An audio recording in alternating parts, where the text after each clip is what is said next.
update for the Sport Essentials collection. It's been a while since I've done one of these, and I intend it to both function as a collaborative thing through the chat and as a video later for people to check out. So there's a few reasons I decided to do it this way, but hopefully this will be the most helpful. There are a lot of balls to talk about, so that's one of the reasons that I decided to do it this way. So what we're going to be doing is I've got a little cheat sheet here. We're going to be going down and talking about all the balls that are either still in production, like I've talked about a phase 2 before, I've talked about an IQ tour, but they're still in production. The other thing is that some of these balls have, since I did the last update, I think the last update I had was like May 2021. So it's been a while, haven't gotten around to it. Some of these balls have come out and then subsequently already been discontinued between the last sport update and this one. Also, the other thing is I had originally intended this, again, the name of the it's Sport Essentials collection. So I had intended this to begin with to talk about certain specific balls that I thought that were going to be good for consideration for sport or for sport conditions. Then everybody started asking about, well, what about this ball? What about this ball? What about this ball? And so I started just kind of including everything to rank and talk about it.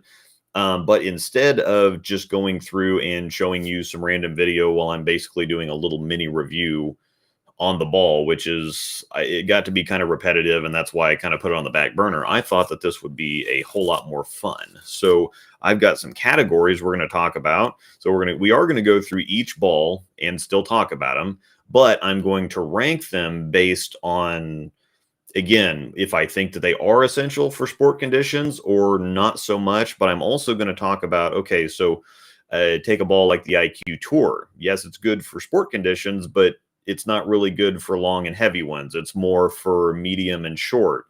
It's more for higher rev rates. And so I'm going to talk about several categories, and then ultimately the ones that are the most versatile, the ones that can be used on different, because there's a million different sport patterns, a million different ones. So you can't just say, okay, well, yeah, the IQ is good on sport conditions. It's like, well, which ones for which bowlers? So funny irony, I just searched for a recent Sport Essentials update about 30 seconds before you started this video.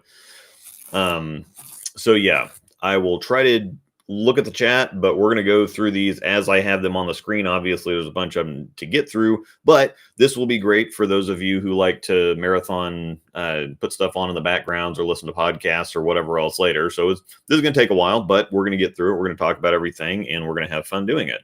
So yes, I will touch on where Microtrax falls on the Storm cover strength chart, because that is pertinent to the discussion. So I'm going to start at the top of the list with the Absolute. The Absolute came out in January 2023, January, February, something like that.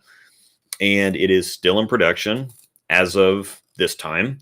So I'm going to go through, I'm going to talk about the style, the bowler style that it would be best for, the conditions that it will be best for, the situation it would be best in, such as fresh, transition, whatever else, the zone the ball generally likes to play from. Some of these are, IQ tours don't like getting inside a third arrow.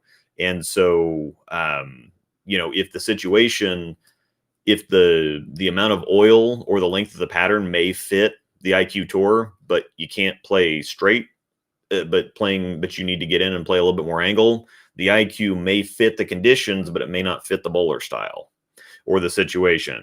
And then we're going to talk about versatility, or the amount that you would be using them. Do they play straight as well as deeper? How many are they, like a short pattern only ball? Are they a long pattern only ball? And that's going to affect where it ultimately ranks on the chart. So the Absolute is the R2S Deep hybrid, which R2S Deep is a little bit weaker than R2S. And R2S on the strength chart, I don't have a strength chart available to pop up there, but that I don't want to get too crazy in depth with this, because if you're interested in the ball, you can go watch the review, because I have all the information. So I'm going to reference a bunch of stuff. So R2S Deep is weaker than R2S. R2S is in the bottom third of Storm's strength, of Storm's cover strengths. We're not going to do this, sir. So This is a medium to medium weak cover strength. It's on a fairly strong asymmetric core.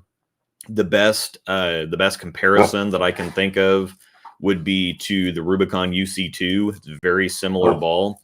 And the UC2, despite being a mild asim and having a fairly clean and responsive cover, it got a lot of use in transition on sport conditions because it was clean and... No, come on. Go lay down.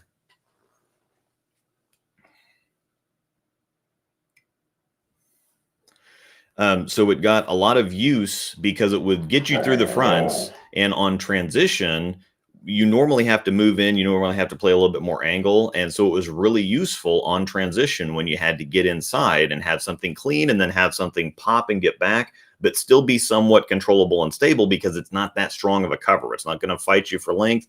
It's not going to fight you to stay on the lane. The Absolute fits several bowler styles because it's got a cleaner cover, so it's not going to be too much ball. It's not going to fight higher rev rates to get it down the lane. Plus, it's also going to give a little bit of extra pop to bowlers that don't have a whole lot of rev rate. I think that this ball, especially on sport conditions, very rarely are you going to want something shiny, but I think that you could use this ball either shiny for transition or put a little bit of surface on it if maybe you're on a medium length pattern with medium oil volume and some stronger stuff like an exotic gem or a magic gem or something like that's just too much ball. If you take the shine off the Absolute, it'll give you that stability in that same general ball shape, just with something that fits the pattern better. So as far as styles go, I think it fits for several different styles. If you're a stroker, cranker, tweener, whatever, I don't think that there's a particular style that the Absolute fits better than another one. As far as conditions, because it does have a weaker cover, even though it is asymmetric, I think it's probably what it's not going to be in play on is long and heavy. I just don't think it's enough ball. It might be once you get into some transition on a longer format. So you've got a lot of, a lot of friction to work with after people use all kinds of surface on that. But I think it's it's a little too flippy to use on short conditions. So I think it's going to favor medium conditions most of all, maybe at the very, very end of some long heavy. Probably not ever going to see it on short. As far as the zones it likes to play in, it will go down the boards or it will cover boards. So you can use it as long as the conditions, as long as the pattern length and the volume fits that window, you can use it from straight up the boards for the strokers, or you can get deep and crank the whole thing. On our Nationals team video, James actually used it in team, kind of lofting the fronts and playing like fifth arrow at Nationals. But people can also walk it down the side. And as far as the amount of time that you would be using this, the vast majority of sport patterns do fit into that kind of medium zone. Now, there's not a whole lot of, now you'll see it more in college. They have more the long heavy and more the short and dry. But as far as if you go out and bowl sweepers and whatever else, unless they tell you specifically ahead of time, you're not going to see a whole lot of ridiculously long and heavy patterns. They're going to want to they try to design patterns now so that multiple bowler styles can succeed on them, because if you're a stroker, you're going to be virtually blocked out on a long and heavy pattern.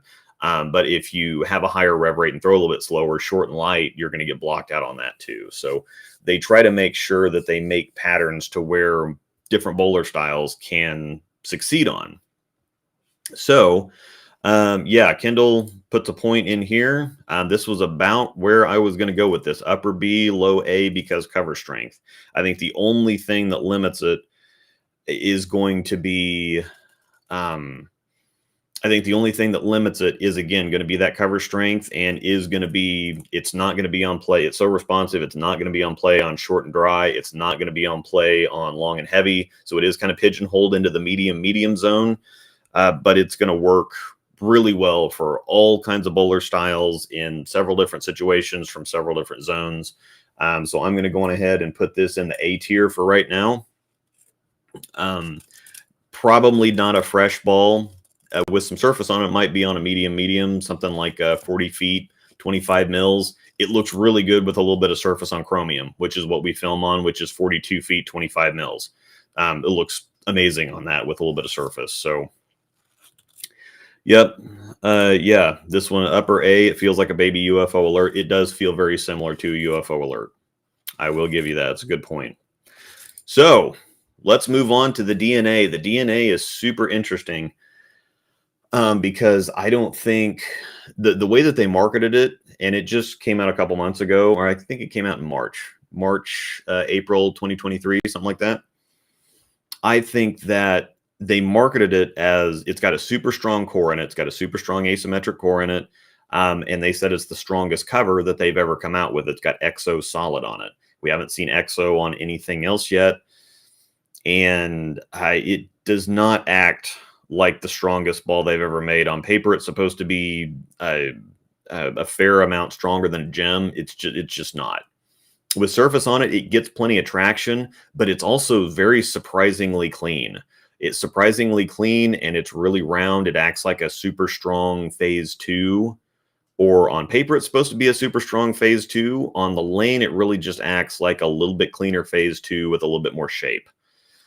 So I think that it's misunderstood, but at the same time, I think it's really, really, really good because it is a very phase 2-ish shape. I just think that people that got it expecting it to be stronger than a gem were disappointed. People that tried them, they need a cover reset. They need a cover reset because when we tried them, James and mine went straight as an arrow. Just awful. So we had to reset the covers. But even when we did, James was kind of locked into the outside of third arrow zone because his didn't want to cover any boards. Mine's pretty good. I can play about wherever I want to with it. But it's just very, very misunderstood. I think mismarketed a little bit. As far as bowler styles go, I think that anybody, again, I can throw it. Looks good for me. It looks good for James just from outside of third arrow. It looks amazing because it is fairly clean and it has a nice arc to it. It's kind of like an asymmetric phase 2. That's the easiest, best way to explain it. It's an asymmetric phase 2 that's not quite as good from angle, I wouldn't say. So as far as styles go, I would put it in play for just about anybody. Angel got one. We haven't drilled it for her yet, but we're going to see how that goes. I have seen some straighter players, and it does like the straighter zone. And so I think it's going to look good for any kind of styles. The conditions, this one I think is really versatile because it is going to be able to play. It's smooth enough. It's clean enough and it's slow enough that I think it is going to be able to play on some shorter patterns if they have enough volume. Like if we're talking short pattern, like 36 feet, 28 mils, I think you're going to be in business because it's actually going to hook in the fronts and then really balance and control the back ends. It's strong enough that if you take it to like 1,000 or something, it is going to be in play on heavy and long. And it's definitely going to be in play on medium stuff. As far as the situation, mostly the fresh, because once the lane starts to transition, it's early enough and smooth enough that especially if you start to get some burn in the heads, it's just not going to clear the fronts. It's just not. So I think it's going to be the fresh mostly. You can move in. I can move in a little bit. James really couldn't. So when the fronts went and he had to move inside, he just had to put it away. So the zone, I'm still going to say, even though I can get mine to fourth arrow, I'm still going to say second, third arrow straight up, no matter the bowler style or the conditions. Definitely fresh, definitely from straighter angles is where it's going to be best at. And I'm making suggestions on this stuff or some generalizations. Now, some of this stuff, some people can play fourth or fifth arrow with an IQ, but that's just not typical. That's kind of atypical. That's just because you can do it doesn't mean that's a thing that actually happens for virtually anybody else. So the zone, straighter zone, as far as versatility and use amount, I would say that this ball would be in play on the fresh on just about anything. Just about anything. So for the first 2-3 games on virtually anything, I think the DNA is going to look pretty good. So Cameron says, feel like DNA is a sleeper S tier. Very, very close. I'm going to also put this in A tier right now with the absolute. I will probably put it in front of the absolute.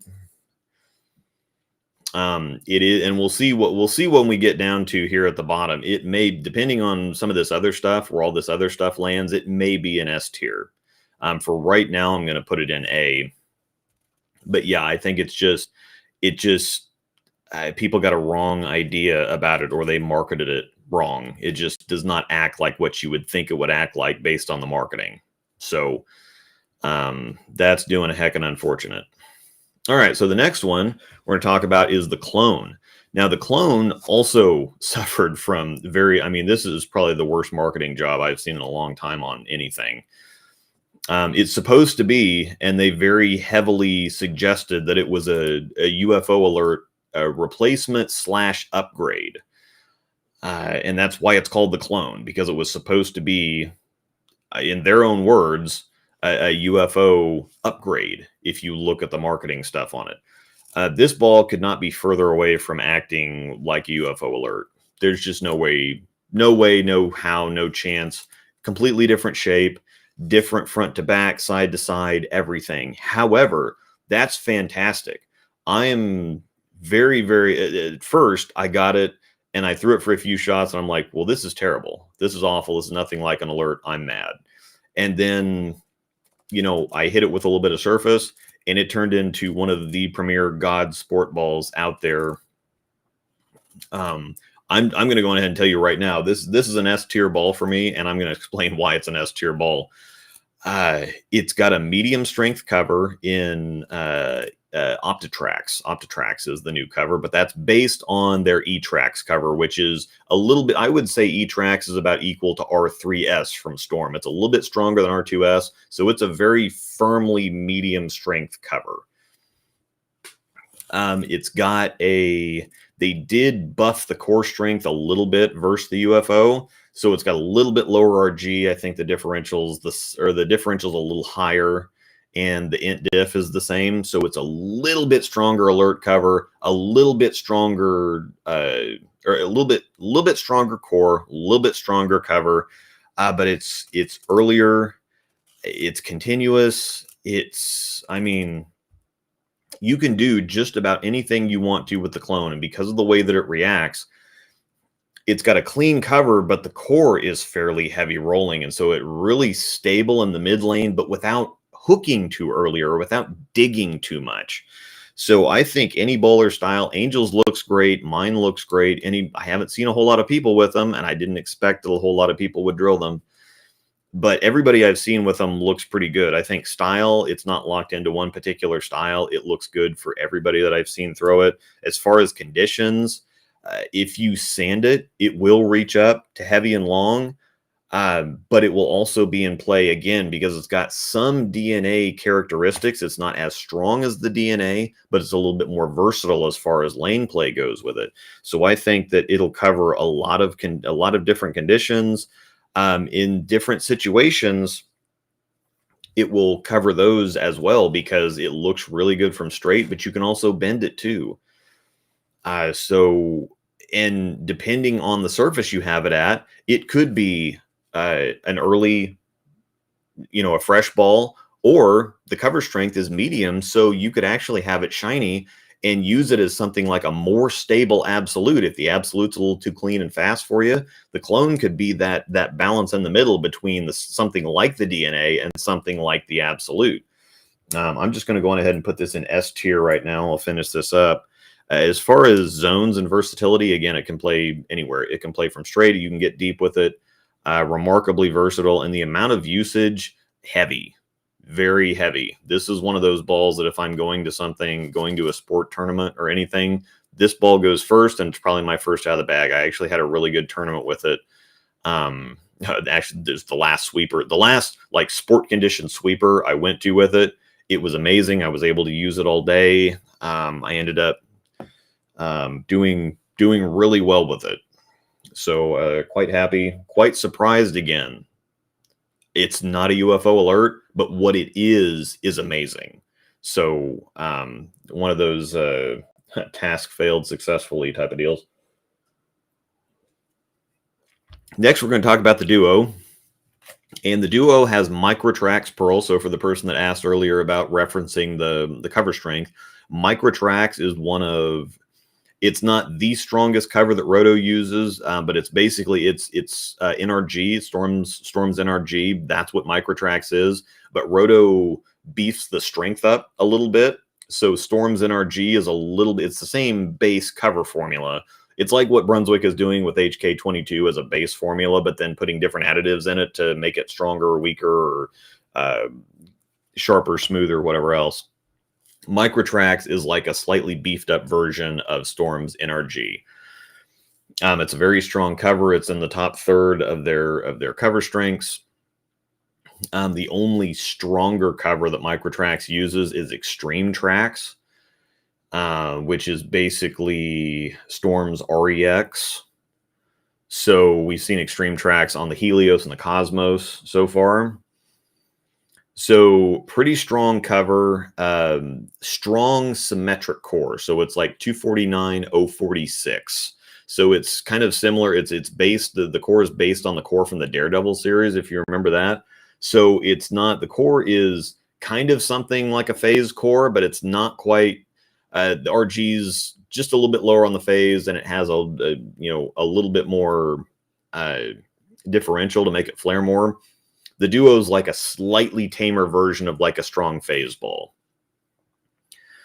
So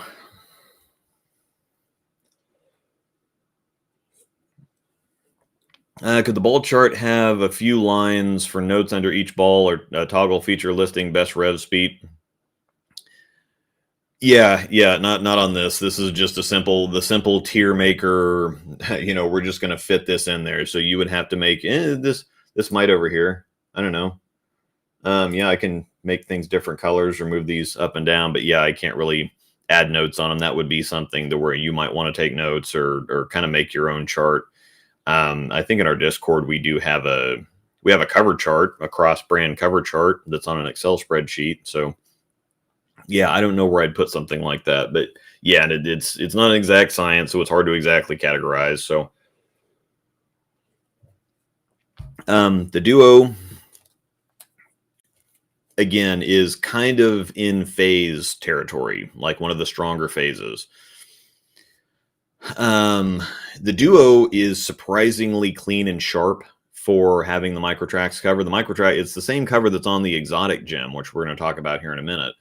But for some reason, it's not as early and diggy. It really doesn't seem like the core gets it moving super early, so it's a very clean and very whippy ball. It's also somewhat directional too.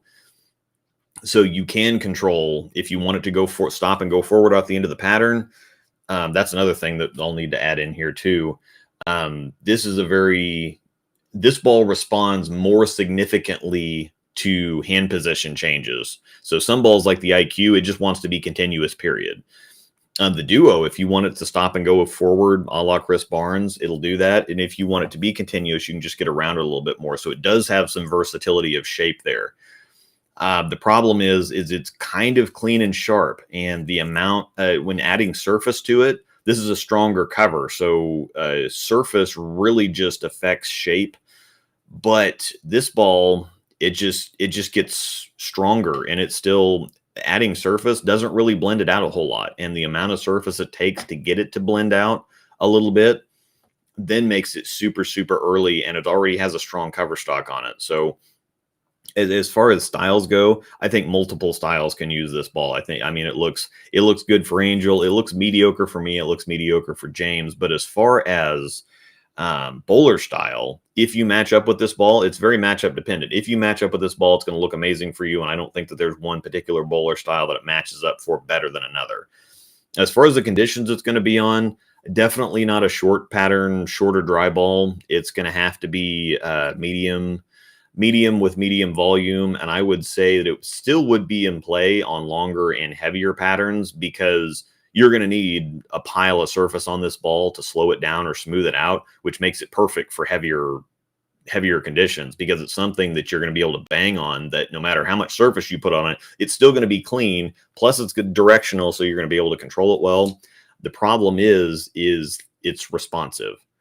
And that's the big thing that's going to kick a lot of these things out of sport pattern usage, is it's just too sensitive. It's just a little too flippy. It's a little too responsive. It's a little too sensitive to be in play. So I am going to put this ball in C tier, because I really don't think, outside of a few random situations here, this is one of those, if nothing else is working, then I'll throw this ball.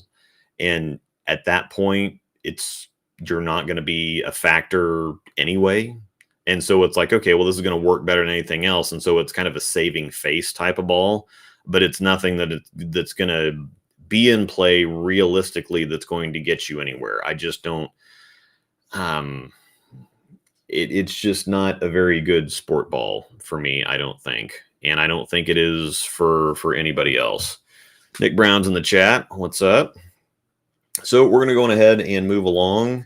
Let me see. Versatility, yeah, it's going to be in play on medium, and medium to heavy, depending on the surface. Again, definitely not a short or dry ball. As far as the versatility, it does work really good. You can play it straight. You can get deeper, and then of course it gives it extra versatility with how controllable it is based on your hand positions and the amount of use. I don't think it's it might be a fresh pattern or a fresh condition ball because of the amount of surface you have to put on it to make it usable. So I would say mostly going to be a fresh condition ball. Though, again, if you match up with it, it's going to be a god ball for you. So if you match up with it, it might just obliterate and be amazing on everything. The problem is it's kind of temperamental.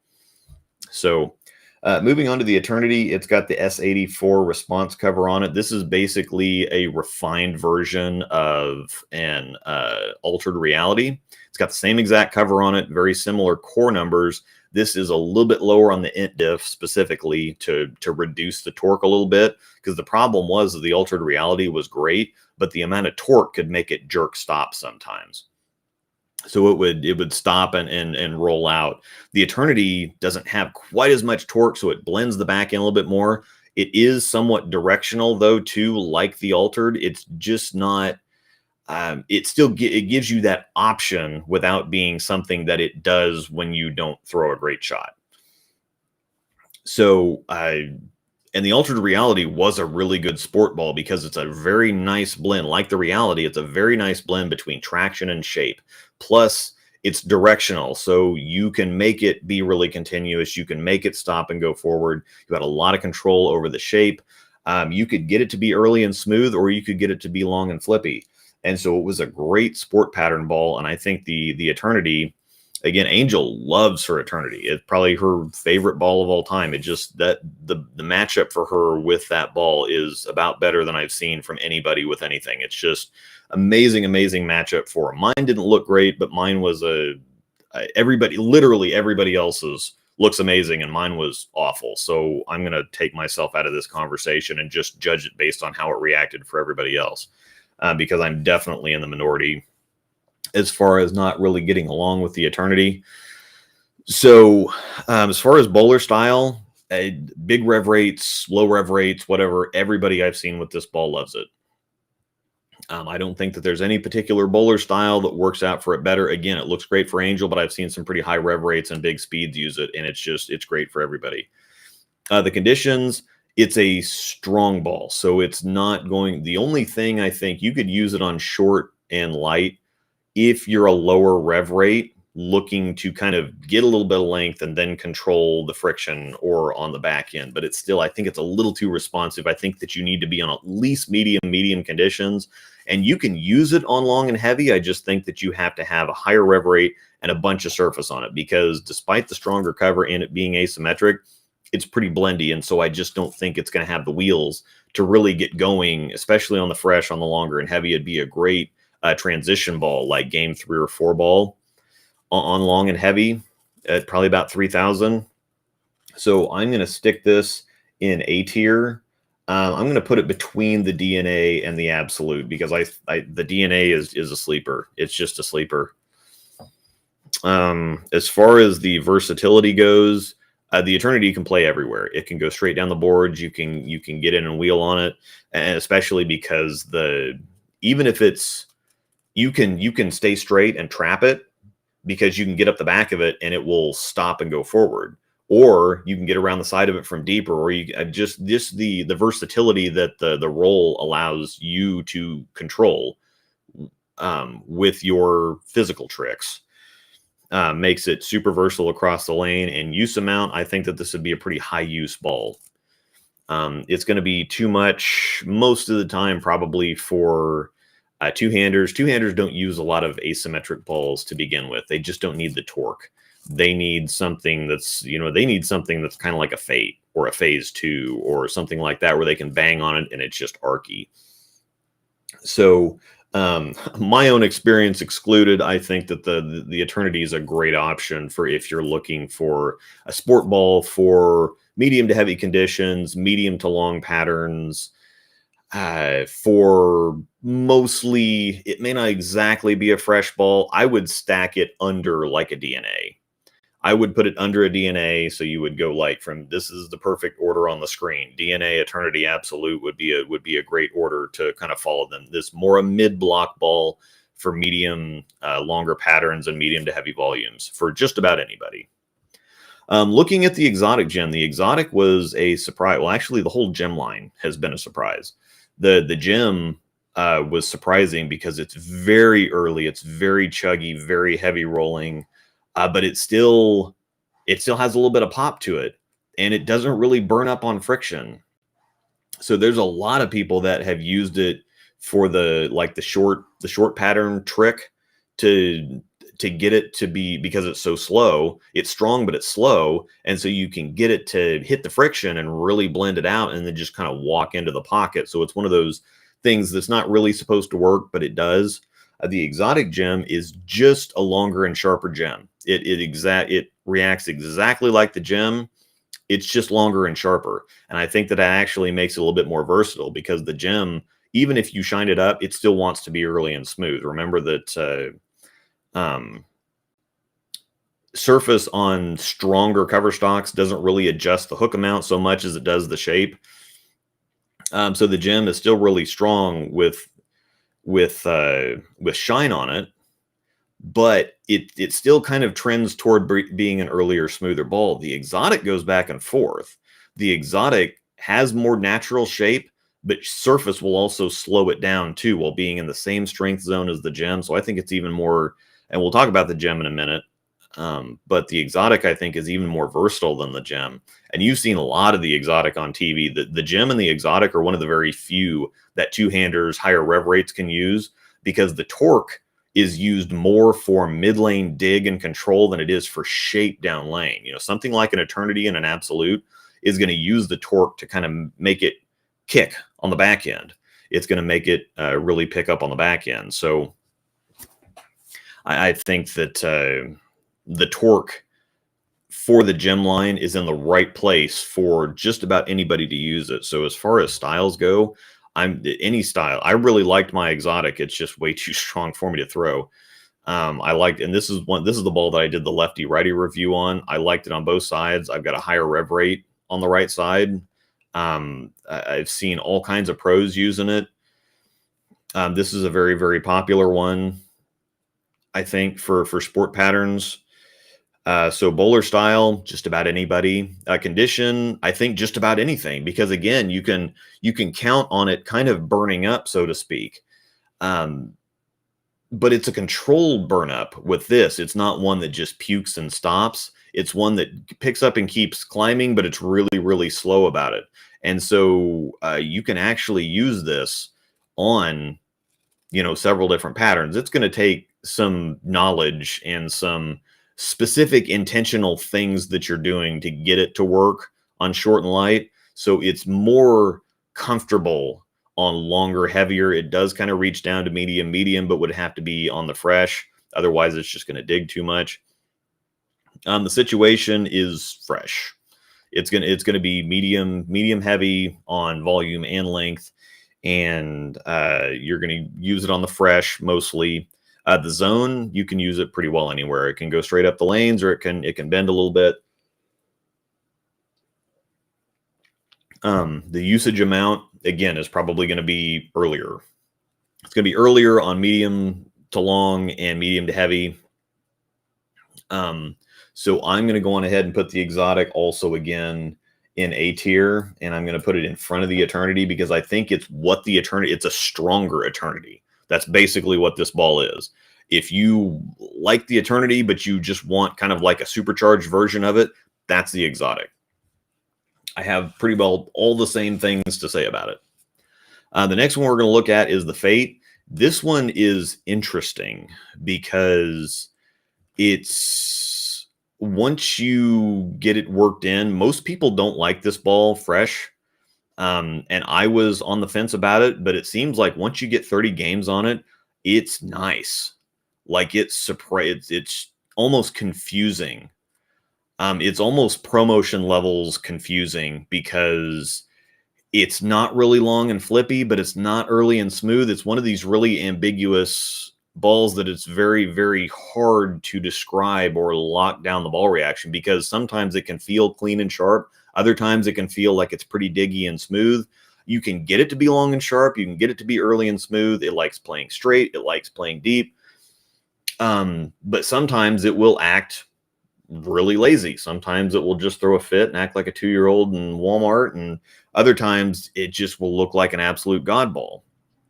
So it's got the REX cover on it, which we've seen a lot, REX Pearl, which we've seen on a lot of stuff. It was on the Infinite Physics, the Dark Code. It's on the Virtual Energy Blackout now. Of course, it's on the Fate. It was on the Night Road. It's also Roto's Extreme Tracks cover, so it was solid on the Helios, it was Pearl on the Cosmos, and it's also Reserve Blend 801 on the Zen Gold label, so it's on all kinds of stuff. So we should be really, really familiar with this cover right now. As far as styles go, Angel really likes hers. James got along with his. It was a little too slow, a little too weakish and slow for him most of the time, but I think in general, people that like to bang on it. So all but like high speeds. If you have higher speed, this is not going to be a great ball for you. But I think everybody else, even if you have a big rev rate to accompany it with, unless you like to be really straight and direct, there'd have to be a whole lot of conditions for a higher speed player to like this ball. But I think as far as styles, anybody else but that will be fairly successful with it. The conditions, it does not fit on long and heavy. It just does not in any way, shape, or form. Not whatsoever. And even medium length, heavy volume, you've got to be definitely under 30 mils for this ball to be in play. But at the same time, I don't really think it's a short, light ball either. I think it's a little too responsive to be in play on short stuff when you generally want a little bit more control than this. It's fantastic. It'll own medium conditions all day long. The situation, and again, as long as you're on medium conditions, like Chromium is a perfect medium pattern, it doesn't matter. The fresh, transition, whatever else, it will own medium. Yeah, Vanity said, I hear that the Fate's a little too smooth from people that are more speed dominant. Yeah, people that are speed dominant, probably not going to fit with this ball well. So as long as you're on medium conditions, you can, fresh, transition, garbage time, whatever else, it just looks great. As far as the zone, it doesn't like getting super deep. It kind of acts like an IQ a little bit. Once you start to get into third arrow, if you're a two-hander, you can get it back from anywhere because you can keep slowing it down and it'll keep going. It's kind of like what Packy said about the Purple Hammer. He had a video on the Purple Hammer versus the New Blue. And he was saying the thing that's nasty about the Purple Hammer is that you can, because it's continuous, it just keeps climbing. And so if you slow it down, it'll get back from anywhere. It's the same thing with the Fate. If you slow your ball speed down, it will keep climbing and keep coming, and it will get there at some point. So you have a lot of control over that. But it does want to be continuous. It's not one of those that you can get up the back of it and kind of get it to hook stop or whatever. It wants to be continuous. For me, though, it's a little the use amount. You would probably use it quite a bit, but again, it is a little. It's slightly conditional based on actual lane conditions, bowler style, whatever else. I'm going to put it in B tier for right now. It's definitely better than the Duo, but it's just not the window of usage is smaller than for some of these other balls up there. I'm going to buzz through the gem pretty quick because we talked about. I mean, it's virtually an earlier, smoother exotic. There's not a whole lot that I would say differently. It's just any kind of style. It's going to be mostly medium to heavy conditions. Situations mostly going to be on the fresh. The zone you can play. You can play straight up the ditch. Or you can get super deep with it. It does all that stuff well. As far as the versatility goes, it's versatile for styles and zones on the lane. But you gotta have oil for it. You just have to. And you can get it to do the little burn up trick on short light, but that's very conditional. It requires a kind of almost an Anthony Simonson level of skill and knowledge to make it work in that situation. The usage amount, again, it's going to be on the fresh on those heavier, longer patterns. So I'm gonna also stick it in B tier. It probably should be. Probably what should happen is the DNA should probably be in B, and the gem should just be up in A. I'm just gonna stick it up there. It really should be there, and I'm gonna stick it. Let's stick it low A because it is a little bit more conditional than some of this stuff. You could make the argument that it should be above the absolute, but I think it's up there. It's just not up there. All right, Hustle M&M. This is a shocking one because the wine and the camo were fairly similar, and those were really good for light to medium conditions. The M&M and the Rip are completely different balls. Completely different. The Rip is basically a camo that shapes like an ink, and the M&M is nowhere near. It's just not remotely close to the Hustle wine, even though they're the same ball on paper. Just not remotely close. It kind of acts like a Duo, but it's a little bit more controllable. It does have a very chuggy, heavy roll. As far as styles go, I think you can just about any style will work with it. I really like mine. I think that lower rev rates are going to get some mid lane stability that they don't normally see from lower end pieces like this. It really slows down, and it is kind of chuggy and tumbly. And higher rev rates are going to love the stability. It's almost like a Hustle. It's almost like a cleaner and sharper Hustle USA is really what it is.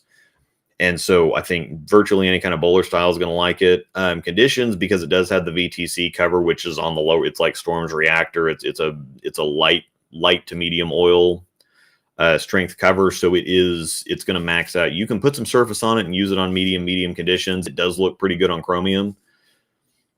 But anything more than that, you're just not going to see it used. The zone, it actually plays well everywhere. I think just because it is the ball specs are like 253 RG, so it's a medium-ish RG, and it's an 031 or an 030 differential, so not a very high differential. It does play deeper, easier than an IQ, but not by much. I think just because the heavy nature of the roll, it does favor a little bit more angle than an IQ does, but I think it's going to be on the lower end. I think that the usage amount is also going to be somewhat low. It would be probably towards the end when you do have to move in a little bit. End of a block, kind of the medium when you get a little bit further into transition. I think it would be a great step down off of a Fate. So I just don't know that you're going to use it a ton. But if you throw the ball slow, if you have a big rev rate, if you want to put some surface on it, it might be just fine. So I'm going to stick it in B tier as well. It's going to be lower B tier. It's more stable than the Duo, and I think you'd be able to use a little bit more often. So that's what I'm going to do with that. We're going to buzz through these other ones kind of quick too. The Hustle Rip is a camo. It's a camo that shapes like a Hustle ink. Definitely like a baby IQ Tour. I would say all the same things. It prefers straighter angles. It's a lighter oil cover stock, so it's a little too responsive for it to see much use on short and dry. But short, and most of the time you're on a short pattern, you're going to be using urethane. So I think short, you can exclude short from most of the reactive balls. For bowler style, any bowler style. Definitely the situation would be, again, towards the end of the block. So if you're like in an 8-game sweeper, we're talking games 6, 7, 8. Or if you're in a college tournament, that would equal about game 2.5, as fast as they like to chew up the lanes.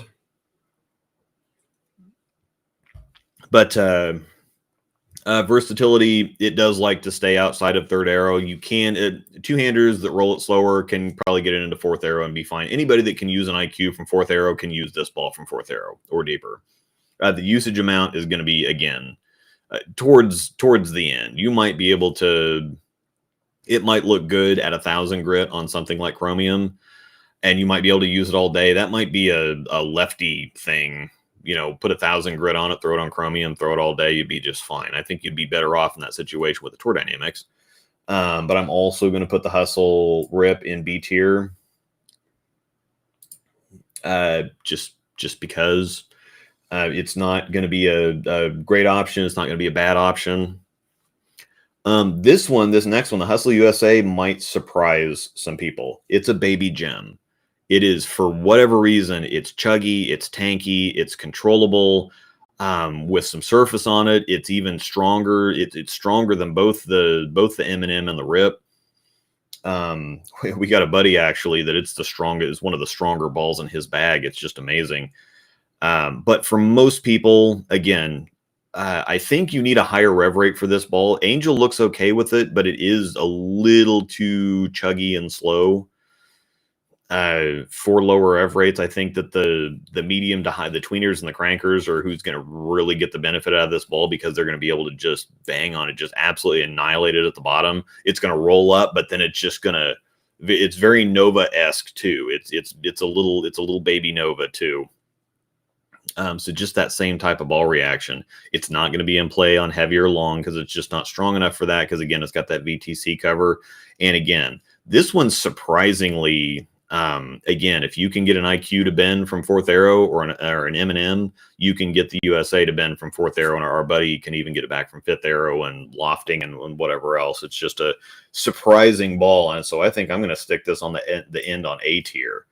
I think that this is really, unless you're a stroker, I would say unless you're a stroker, collegiate bowlers, Hustle USA should probably be in your bag, because again, they're very cheap. Anything happens to you, you can drill them again. They don't cost much. Very, very surprisingly good ball. I think it absolutely deserves an A tier. We've talked about these before. My very first Sport Essentials, I think I actually featured the High Road Pearl and the High Road In. The High Road Pearl, these two are a couple of Elmo's favorites. He's won several titles with each of them. Particularly that one World Series of Bowling where they were in the bay at Thunder Bowl or whatever, where the lanes were just trashed. He threw the High Road and High Road Pearl virtually all week, if I remember right, and won one of the shows with the Pearl. R2S Pearl, high RG core 257, so it gets down the lane really easy, and then it's got a pretty strong, I think it's 046 on the differential, so it's got a lot of differential. It flares a lot too, so it gets down the lane. It's got a lot of differential. It pops pretty good on the back end, but this cover is so unique. R2S Pearl, or just R2S period, I think is unique because it's clean and responsive, but it's also oddly very stable and controllable for how clean it is. It's got that perfect blend of pretty well everything. It's a, pun intended, lightning in a bottle type of deal. So I think the High Road Pearl, the High Road and the High Road Pearl have they keep those around mostly because it's one of those things, nobody really buys them anymore. Nobody really throws them. But if you were to discontinue them, people would cry bloody murder, and they still do come into play every once in a while. I'm going to put them both in B tier, because again, once we get into C and D, that's just in bad territory. I don't think that they're as useful on as some of these other balls in S and A, and not even really as useful as some of the balls in B, but they're lightning in a bottle type reactions. The High Road Pearl is the rounder one. The High Road is somewhat directional. It's kind of more of an arc. The High Road is a perfect step down off of a phase 2 because the reaction shape is identical to the phase 2. It's just a cleaner, weaker ball. The High Road is more like a step down from a phase 5. So it's kind of got that rounder look to it, maybe even a step down off of a Fate because it's got that same roundish, that clean and round look. As far as styles go, any style. These have been around long enough. Y'all ought to know about these. I would bowl on string pins before I would go without a High Road. Yeah, exactly.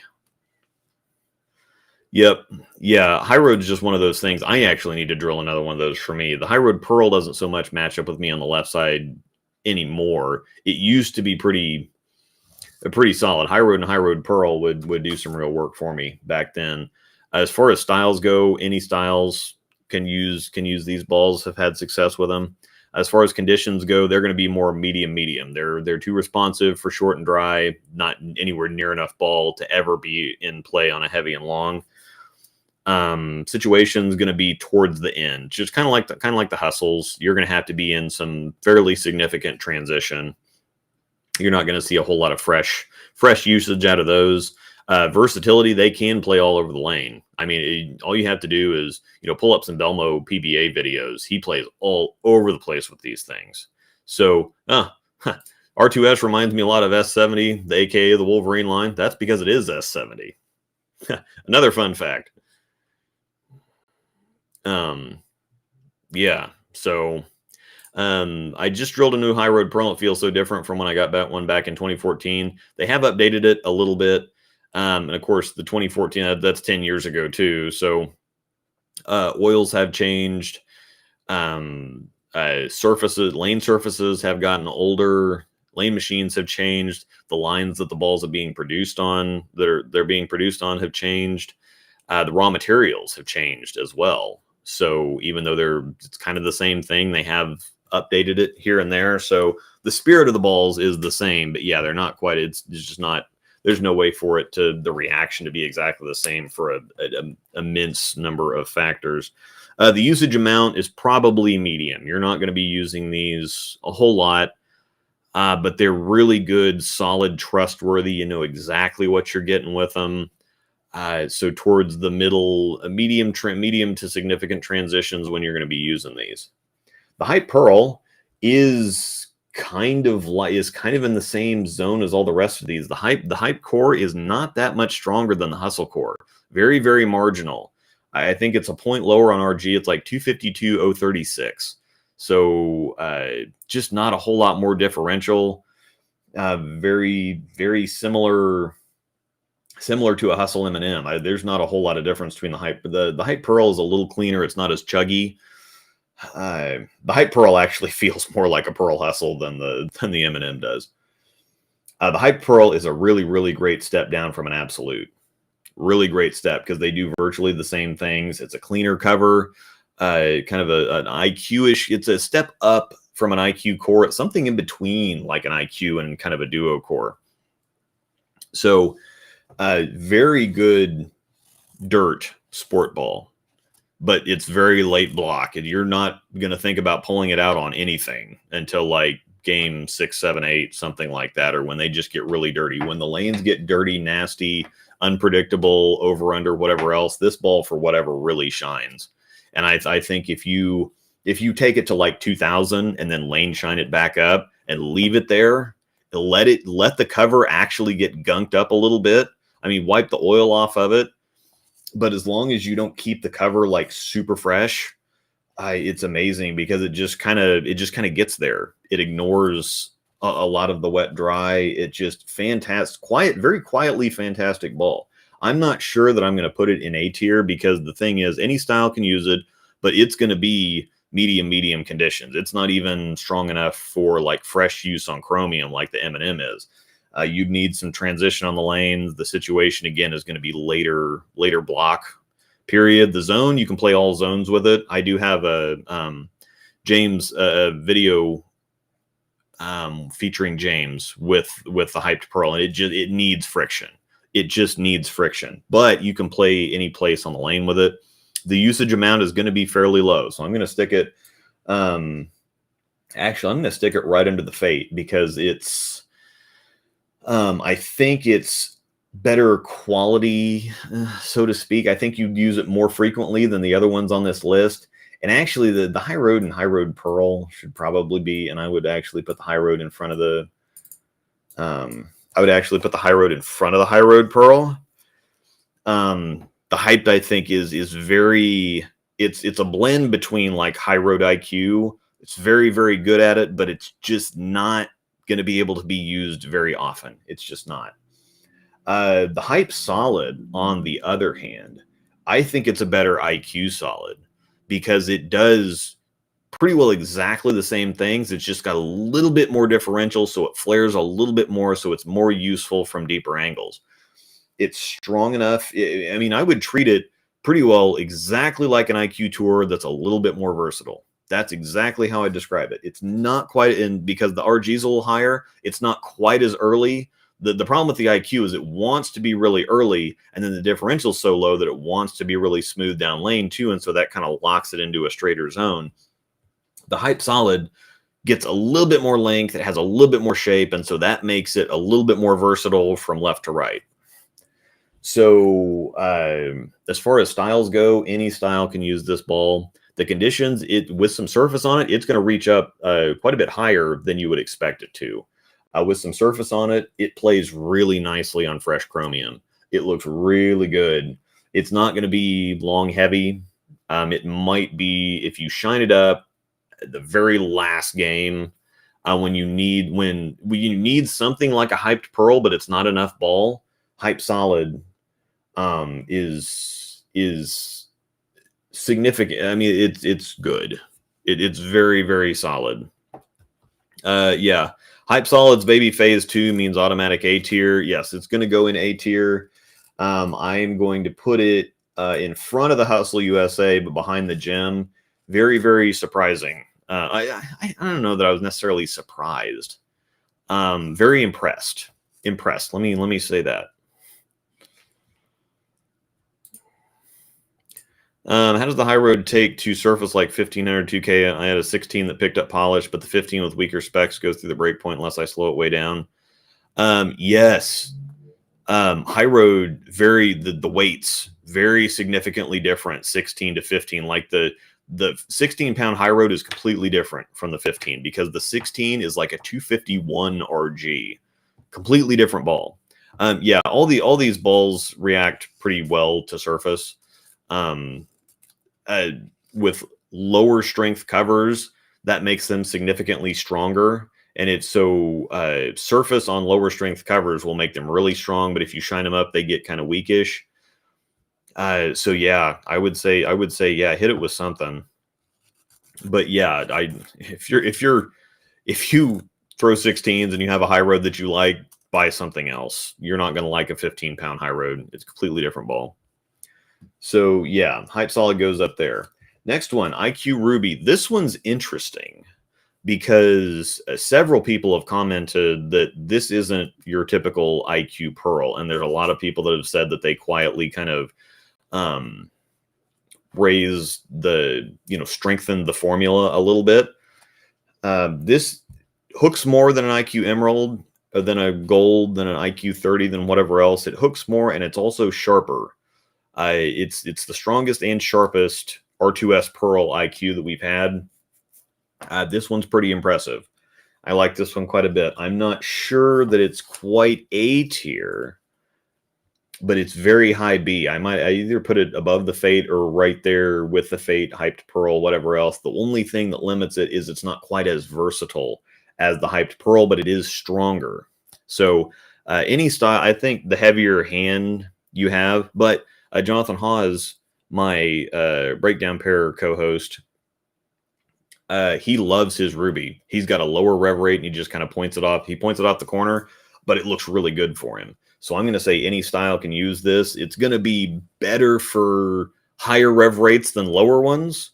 It's going to be it's going to be more successful for higher rev rates than it is for lower ones. The conditions, it's not in play on heavy. It just not heavy long at all. It just doesn't have the cover traction for that because, again, it is R2S Pearl, so it's a medium strength cover. Even if it has been, the strength has been buffed a little bit, still a medium strength cover. The situation is going to be, it's going to be mid transition. Once you have to start getting fourth arrow or deeper, it doesn't like those angles. Now this one handles angle better than just about any IQ I've ever thrown. It's shockingly handles angle probably an extra arrow deeper than any other IQ I've thrown. It still doesn't like more angle as much as some other balls. So surprisingly good. As far as the zone, I would say outside of most IQs are going to be third arrow, or outside of that, I think this one actually reaches up more to fourth arrow. So I think it's a little bit more versatile. The usage amount, I would say, would be heavy in mid stages of transition. I'd say that once you get down to it, you could use it for several games. So yeah, I'm gonna go with Nikki. I'm gonna stick it above the Hype Solid, because again, you can, there's a little bit of a trade-off, but the IQ's a little bit stronger than the Hype Solid, and it takes well to surface changes. You can do a lot with it, so I think it's in that same realm. It's just a little bit that cover strength elevates it a little bit, and especially how well it handles angle for an IQ. The IQ Solid's been around forever. We shouldn't even have to talk about this. We all know what this ball does, and I've been streaming for an hour now, so this is already an hour-long video. So we're just going to go on ahead and plunk this. I'm going to put it under the Fate on B tier because it just doesn't get used that much anymore. With the amount of volume and the ball speeds and whatever else, you see something like a Phase 2 now used a lot like the IQ Tour was 7, 8, 9, 10, even 10 years ago. I think it doesn't really have any kind of a quality thing. Any kind of style can use it. It's very at home on medium conditions, in not as a fresh ball in the fresh, not as a ball you want to get inside of third arrow with. It's fairly versatile, but it wants to be early in round shaping. There's not a whole lot of versatility of shape. It does one thing, but it does it very, very well. And that's, I mean, kind of the thing for it is it's very, very consistent. It's very trustworthy. You know exactly what you're getting with an IQ Tour. A usage amount would be fairly heavy, especially for heavier hands. Put a pile of surface on it and just keep it right up the track. But for lefties, they're either going to be in something, they're either going to be in urethane or something stronger than an IQ. An IQ is just not going to be used very much. And you would think for lefties, it would be one of those, God super heavy usage balls. And it does kind of, but now that we have the Tour Dynamics, that's a little different story. Now that we have the TNT, it's a little different story. But it's either urethane or Phase 2 type of deal. So, yeah, so it's just the IQ is only really around, and people, they like to keep saying, talking about how long the High Road and the IQ have been around.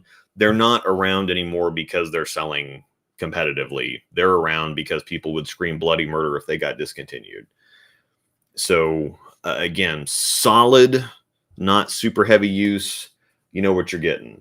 The Night Road is very interesting because it has the Fate cover on it, but it's long, and the Night Road is basically just a strong High Road Pearl. Shapes exactly like it. It's that clean and really strong, round, continuous finish to it. Got a stronger cover. The problem is that with the stronger cover, that kind of takes it out of the realm or the range that the High Road and High Road Pearl are in. It doesn't need near as much friction, but it doesn't have enough core to make it as stable as it needs to be. The Night Road is definitely more of a more of a house shot ball. It's just not stable enough. It hooks a little bit too much for that core cover balance to kind of work out like it does for the High Road and the High Road Pearl. So it's just a little cover heavy there's more traction than I think the core can really handle. So I would say that now any style can use this. Definitely, the condition again is going to be medium. It looks really good on chromium. Yeah, they had I mean, again, you got to reset the cover, but once you do that, pretty outstanding. Now, situation's going to be early stages of transition, I think. For if you're somebody that throws it slow or has a higher rev rate, this might actually be really good for you, because it's going to it's not going to start up so early. It's going to have traction for stability, but the core is not going to want to make it roll so early. So I think it definitely, most styles can use it, but I think it favors heavier hands, slower speeds. But again, medium, it's not going to be in play on short or dry. It's not going to be in play on long, heavy. It does play any zone on the lane. You can put it straight up the track, or you can bend it from fifth arrow. It's wildly versatile left to right. The usage amount is probably going to be low, because if you're using a night road, or if you're down to a night road, there's a lot of other balls that are similar but are going to be better for the conditions it's in. I'm going to stick it in C tier, but above the duo. I think it's in C just because it's not going to C. Dang, bowl guy. We're going to stop right there. Beers on me for all your time and info you share. I really appreciate it. Very helpful. Any question you want to throw in here, just ask me, but I'm actually drinking a Liquid Death Rest in Peach at the moment. But I might have a brewski after the stream. So anyway, definitely appreciate it. Really appreciate it. Thank you. Actually, I'll leave that up there for a minute. So the Night Road, really just for amount of usage. I just don't think it's as versatile as some of these other ones. I just don't think that you're going to use it as much as some of these other ones. I think, again, it's kind of like the Duo in that it's a little clean and sharp to be very useful on sport conditions. It's not bad. I think there are definitely some situations you can use it in. It's not going to be a heavy use ball. Phase 2, I don't think we even need to talk about. So I think I have to stick it in S tier, and it has to be number 1, just because this is the GOAT premier. Sorry. This is the GOAT premier sport condition ball. And what's really funny is that when the original phase came out, nobody liked it because it was a pearl ball that didn't go long and flip. It was very heavy rolling. It was very zen-ish, which is really funny to think about now. A lot of the pearl balls that are popular now, like an exotic gem, like a zen, is basically the original phase, and everybody hated it. And the phase 2 was almost discontinued because everybody's like, oh God, I hated the phase. I definitely don't want one of those phase. Definitely don't want another phase. But then it was around for a year before it started to it's like, okay, well, this ball is really good when they're tough. And then it just kind of took off. And I think this is another one of those balls. It's like an IQ. It's like an IQ in a high road, or I would say it's actually more similar to Motive's Venom Shock. They do the phase 2 is stronger, but they react very similarly. Plus, the reason the Venom Shock is still around is because it's still selling. It's still very good. It's still a very high use ball. The phase 2 is the same way. It's not being kept around just for nostalgia or just because it used to be good. It's still a very, very heavy use ball for tournament bowlers. So yeah, this one is still in play because it is kind of the premier sport condition ball out there as far as the SPI lines go. Again, any kind of, we know about it's been out for 7 years or something like that. Any kind of style, most conditions above, you can even use them on short patterns. Not a whole lot. And again, you've got to know how to trick it. Situation, mostly on the fresh, but you can shine them. They keep moving. You can keep moving deeper on the lane and they just come back from anywhere. They're somewhat directional. They're kind of archy, but they're somewhat directional. So they offer you a lot of options with lane play, with speeding the ball up, slowing it down. You can make it early and smooth. You can make it long and sharp. It's just one of the most controllable, user-friendly balls out there that still offers a lot of versatility. And the better that you are, the better the ball will be. I'm still used all the time. We really don't even have to talk much about that. It's just everybody knows about the Phase 2. The Phase 5 is interesting because I should have put the Phase 4 on here because I don't think I included that one on one of the so I'm missing a Phase 4, but that ball was terrible anyway, so we don't really need to talk about it. Phase 5 is hilarious because it's a completely different ball from the Phase 4. The Phase 4 acts like a stronger Hustle M&M.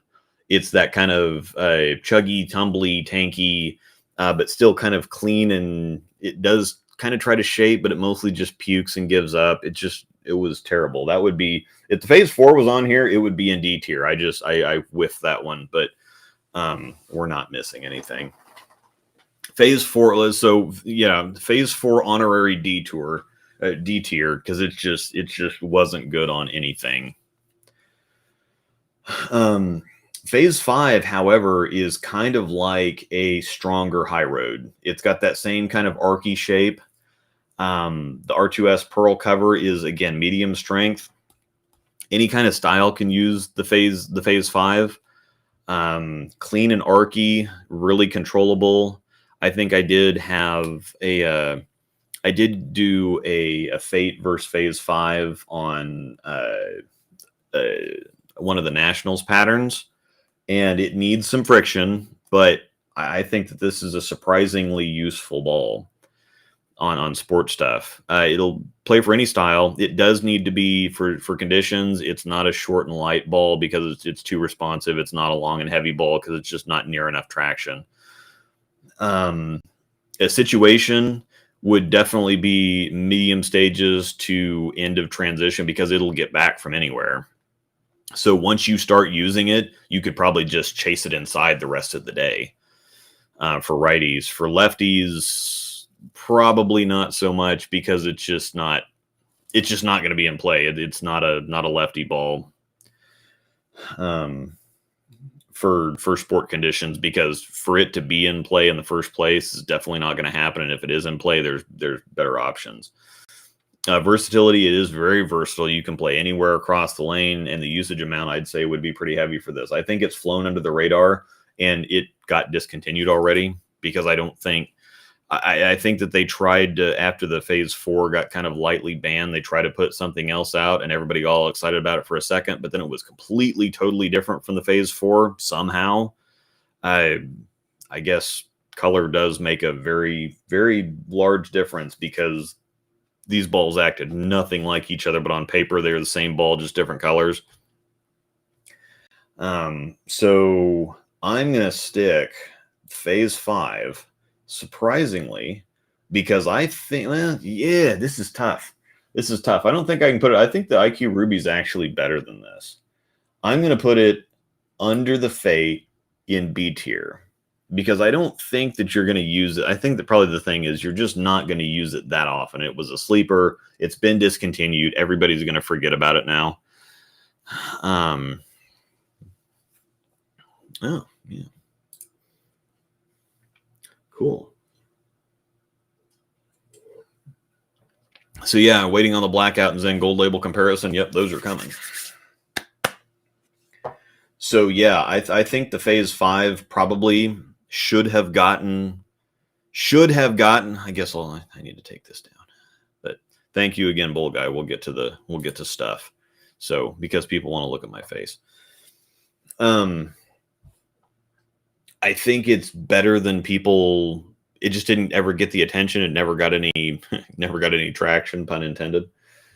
But I think it's solid. It's actually surprisingly pretty good. I think it's just the amount of usability, just the amount that you would use it is going to hold it down a little bit. A Pitch Black, I think, again, we've got to just stick in S tier because it's been around forever. Just goated lefty stuff. And just for the short patterns is just, yeah, like Kendall just said. Pitch Black on Sport is no conversation. S tier moving on. Yeah, I mean, it's been around for a long time too. Heavy use for lefties and the Tangs, lefties and the Tangs. Belmo's won several titles with this one.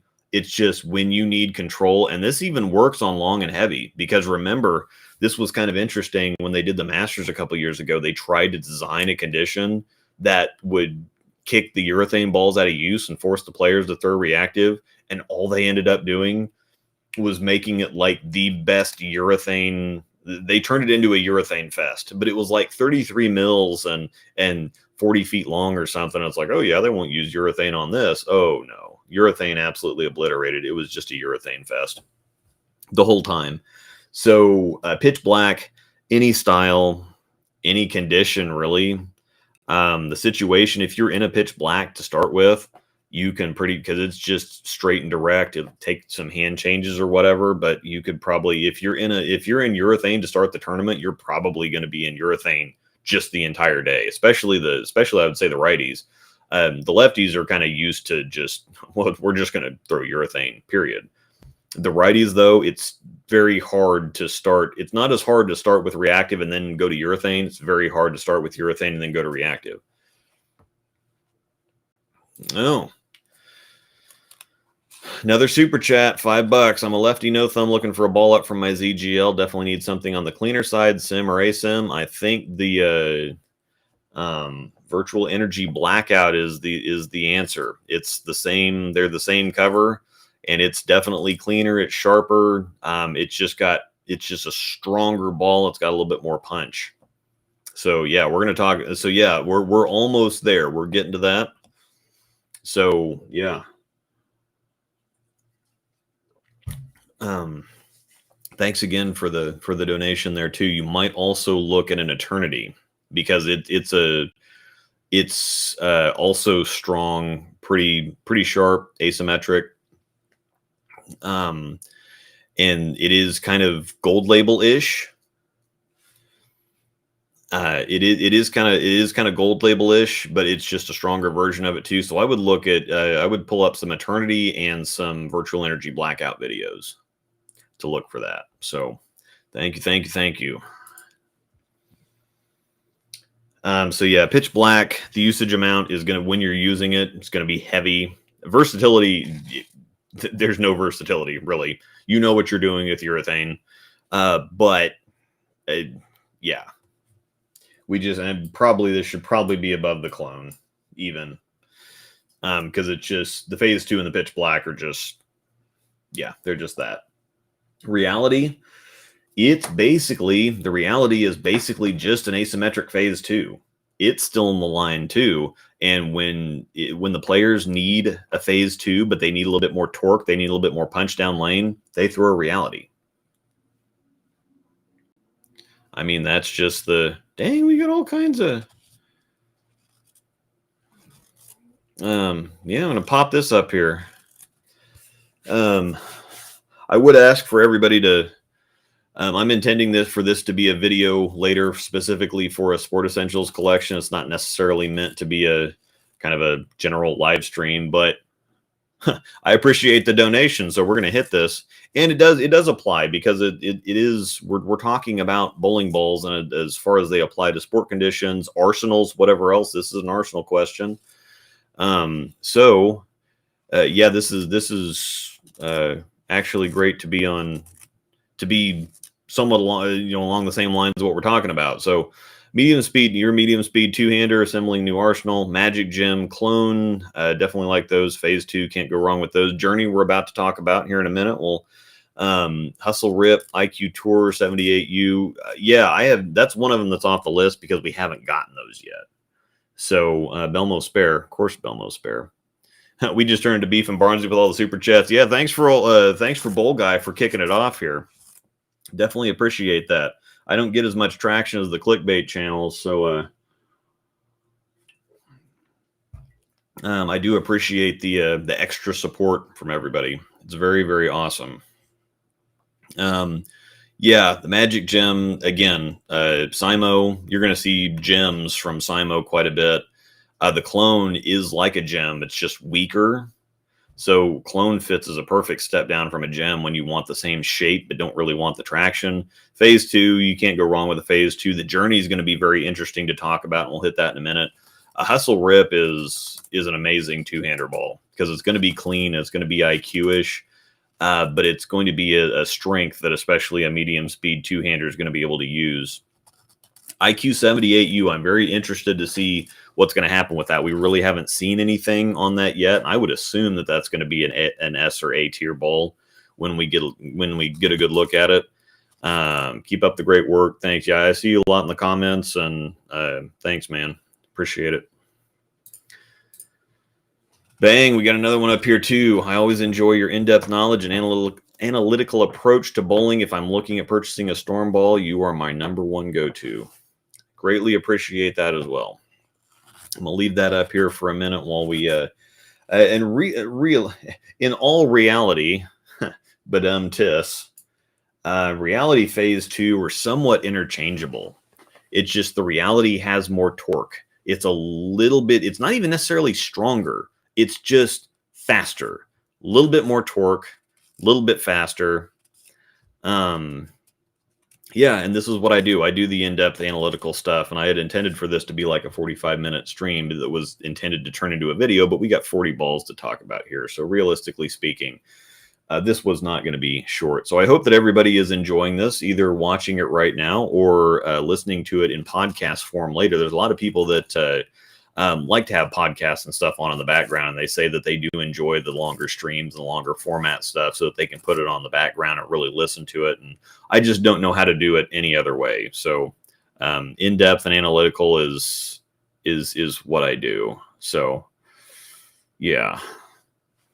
So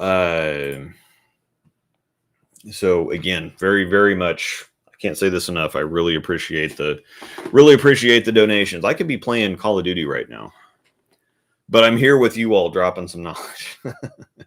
So anyway, but the reality phase 2 are somewhat interchangeable because they're the same ball virtually for all intents and purposes, just one's symmetric, one's asymmetric. They have the same reaction shape. It's just the reality has more torque. It's just faster on the back end, really. It's definitely another one of those. It's been in Global's line for 2.5 years, almost maybe 3 years now.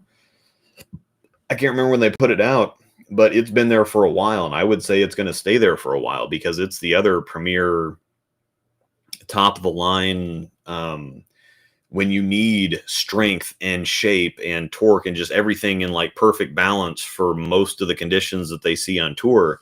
It's just hard to get something any better. And the reality has even changed a little bit. They're smoother now than they used to be. Like mine was, I liked mine when I got it, but it is the fastest big solid ASIM I've ever thrown. And it's just too crazy for me to throw. And so that's why I appreciate having something like a clone now. Because it's the same idea, but a little bit weaker and a little bit tamer. It's a little bit more stable, but the newer realities are slower. They're more controllable for whatever reason, which just makes them even better, I think. So that's definitely an S tier ball. Any kind of style, any kind of style, medium conditions and up.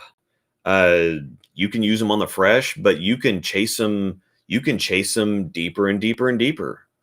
You can get as deep as you want to with it. And if you're on a heavier, longer pattern and the ball strength doesn't kick it out of play and you can just keep moving in, you can just keep moving in as far as you can go. It'll come back. The use amount is high.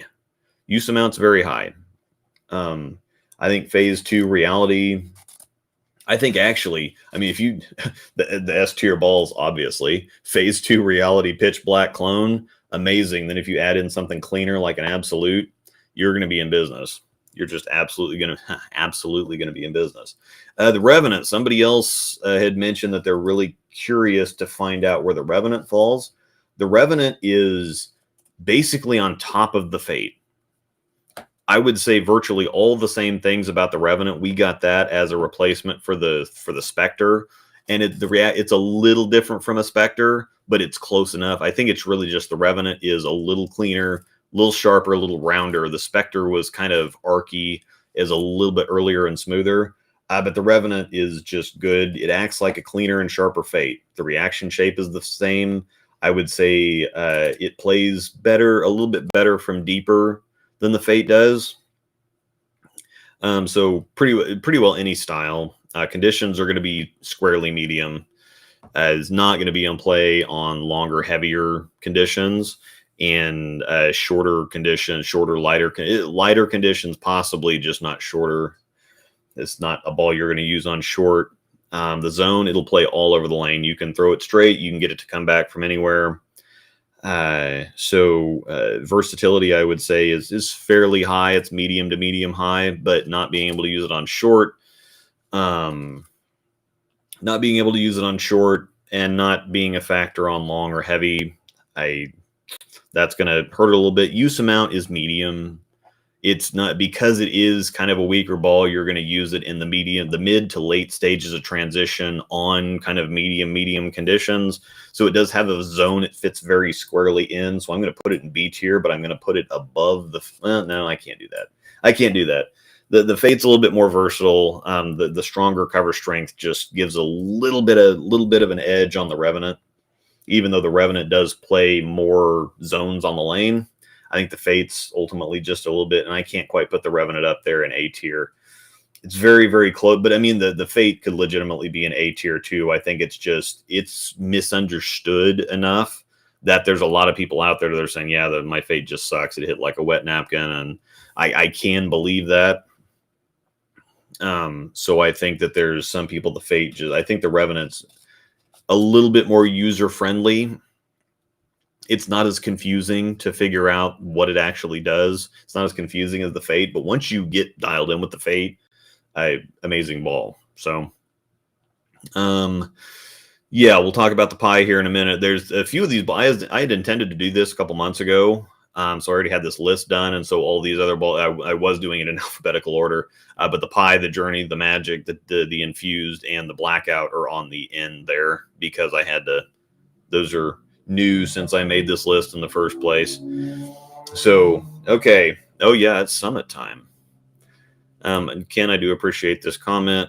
Most staff are saying hits like a truck, need one in your bag. I appreciate your approach and views. Yeah, I'm a pro shop guy. So if I can't be a hype train person. It just doesn't, that's not where I came from. I'm not a YouTube guy because I wanted to get clicks and views. I'm a YouTube guy because I just wanted to put information out there for my customers in the shop when I worked in there a decade ago. And it just became popular. So I kept doing that. I consider myself like an online pro shop guy, basically. He also said my Revenant was a dud. Angels was too. She never got it figured out. But again, since they put this Reactogloss stuff out, it's terrible. So you have to completely reset, and it's even cross-contaminated some of the other stuff. I think they're using something different now and still calling it Reactogloss because the Journey and TNT Infused feel completely different and act completely different from the other gloss balls, even though they're still supposed to be gloss. It's just night and day, not close. But I would still just anything that comes factory polished is just going to be, it's to look pretty on the wall. Factory polish is not good for ball reaction, period, especially on sport conditions. But yeah, the Revenant was really, really rough out of the box. That was one of those that we filmed with, and it was terrible and had to resurface. And Angels never got there, so it just sucked. So, speaking of Angel, she's bringing me lobster hand rolls. The Hawaiian food truck, because this is relevant. The Hawaiian food truck from Wichita is in town, so I'm getting me some lobster hand rolls. So Summit, we need to talk about the Summit because this ball does not act like a storm ball. I don't know what company of ball it acts like. The Summit is one of the more unique balls that I've thrown because it just doesn't exactly make sense. I would say that the closest thing it uses the sonic and supersonic core in the centripetal HD. So it's got a very low RG. It's got a very high differential. It's very heavy rolling, chuggy. It wants to slow down. But with this AI core, it drops the RG even further. And so I'm like, okay, well, this is basically going to be a supersonic. It's got TX23 solid on it, or hybrid on it, which is the base formula from it and the Phase 2 is the same. They just made this one. This is TX23 is a stronger version than TX16. And so this is the centripetal HD core from the Sonic and Supersonic was really heavy rolling, really chuggy, really tanky. But the Supersonic was terrible. It did all those things, but it was also pukey. So it just wanted to hook early and then just give up. It was not a very good ball. The Summit is virtually the same ball, but the Summit is like the Supersonic that's actually good, or it's like an earlier, smoother Axiom. It reminds me tons and tons, besides just kind of looking like one, the colorway is really similar. Besides acting like an Axiom, the Axiom was easier down, it was cleaner and sharper, easier down the lane, whatever else. This is like somewhere in the middle, like a good Supersonic or like a chuggy Axiom. And it took me a while to figure out what to do with it.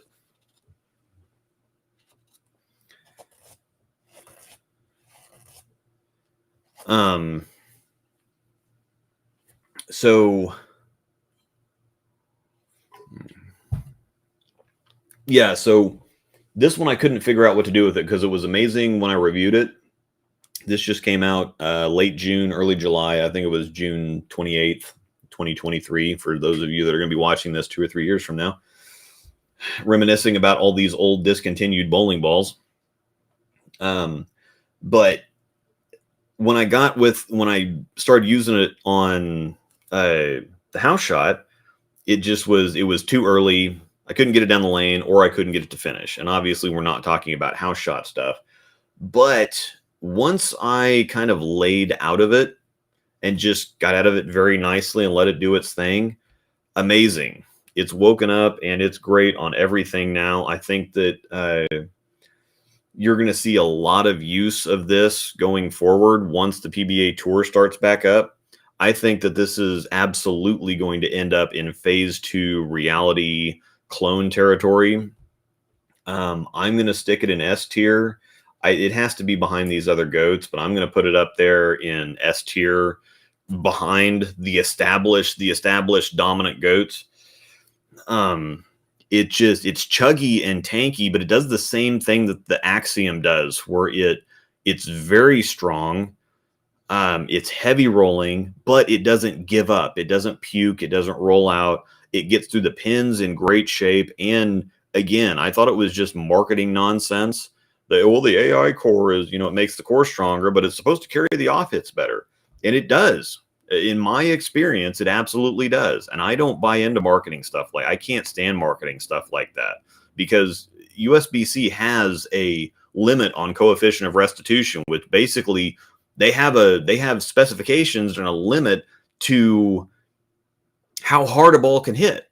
And you don't want a ball hitting too hard, because then it shoots the pins up. You want the pins going side to side. So you don't necessarily want a ball that hits hard, so to speak. This one is so chuggy and rolly and tanky that it keeps the pins very low, but it hooks early and it's stable without being pukey or giving up or rolling out or burning up or whatever else. And so whatever its makeup, it allows it to be this monster of a ball, but still one that acts like a Phase 2 or a reality down lane as far as pocket presence. And so it's just profoundly excellent. And time will tell if it does get up into these any further than where they're at. I think that the Clone and Summit right now, we're still kind of on the fence because of how new they are. And we'll see what happens. The PBA Tour starts up here in a couple months, and we'll see how much we see this stuff. I guarantee you're going to see a lot of the Summit. You may not see a whole lot of the Clone, even though I think it should be up there. You're going to see a whole lot of the Summit, because it's a Phase 2 with a different look. Sometimes the Phase 2 can be a little too clean and fast. The Summit's an earlier, chunkier version of that, and there was a lot of usage of the Axiom too while it was around. I think you're going to see a bunch of this stuff, a bunch of this Summit. I think it's the real deal. Absolutely belongs in S tier, and it might even be up there between the Phase 2 and Reality a year from now. We'll have to see, but I think it's absolutely, definitely something that you should have in your bag here. So, and I just screwed my stuff up here. All right. Thanks for hanging out, Felix. Yeah, I definitely get way more off, and it's not the ball hits harder; it gets more off hits. Like the light stuff where I think I'm going to leave a corner or I go a little high, I get the junk or the garbage hits when you let go of the ball and you think, oh God, that's going to hit bad. And then it hits bad and it looks ugly, but the pins go down. So yeah, I was rolling my eyes and I'm like, I'm not even going to touch this. This is stupid. We're not going to talk about it. And I'll be damned if it doesn't. Like I'm stunned. So yeah. Anyway, moving on. Supernova. This ball has already been discontinued. It does have the Axiom cover on it and the Nova, the ignition core from the Nova, so it is asymmetric. The Nova was interesting because it was asymmetric. It was the most symmetric acting asymmetric ball I've ever seen. It just the torque didn't seem to be there. The Nova is very strong. Just a strong, not a very strong, just a stronger Hustle USA. Very even rolling, kind of tumbly. Not necessarily chuggy. It did want to slow down a little bit, but just did not act like a asymmetric ball at all. The Supernova, on the other hand, NEX is a very clean and sharp reacting cover stock for how much it actually hooks. NEX hooks a bunch, but it's also a very long, very surprisingly clean and sharp cover stock. And so paired with that very smooth, non-asymmetric acting asymmetric core, this one was kind of up and down. It didn't sell because it's ugly, number one. Even if you like the way it looks, it's ugly. It doesn't look good sitting on a shelf. And so this one just didn't sell. It didn't have the interest or the intrigue that the Nova did. And then when you got it, it felt like a little bit of a cover core mismatch, even though it should have been better than the Nova was. It was just the cover wanted to be clean and sharp and hook. And then the core didn't really know what it wanted to do inside of all of that. And so it could be very versatile. It's one of those that you can go up the boards if you take a little bit of hand out of it, or it would just come back from anywhere. I actually had James on that review. Angel really liked hers, but she likes anything that's tumbly. It doesn't matter how early, slow, fast, whatever. If it's tumbly, if it's this shape, she loves it. So I think any kind of style can use it.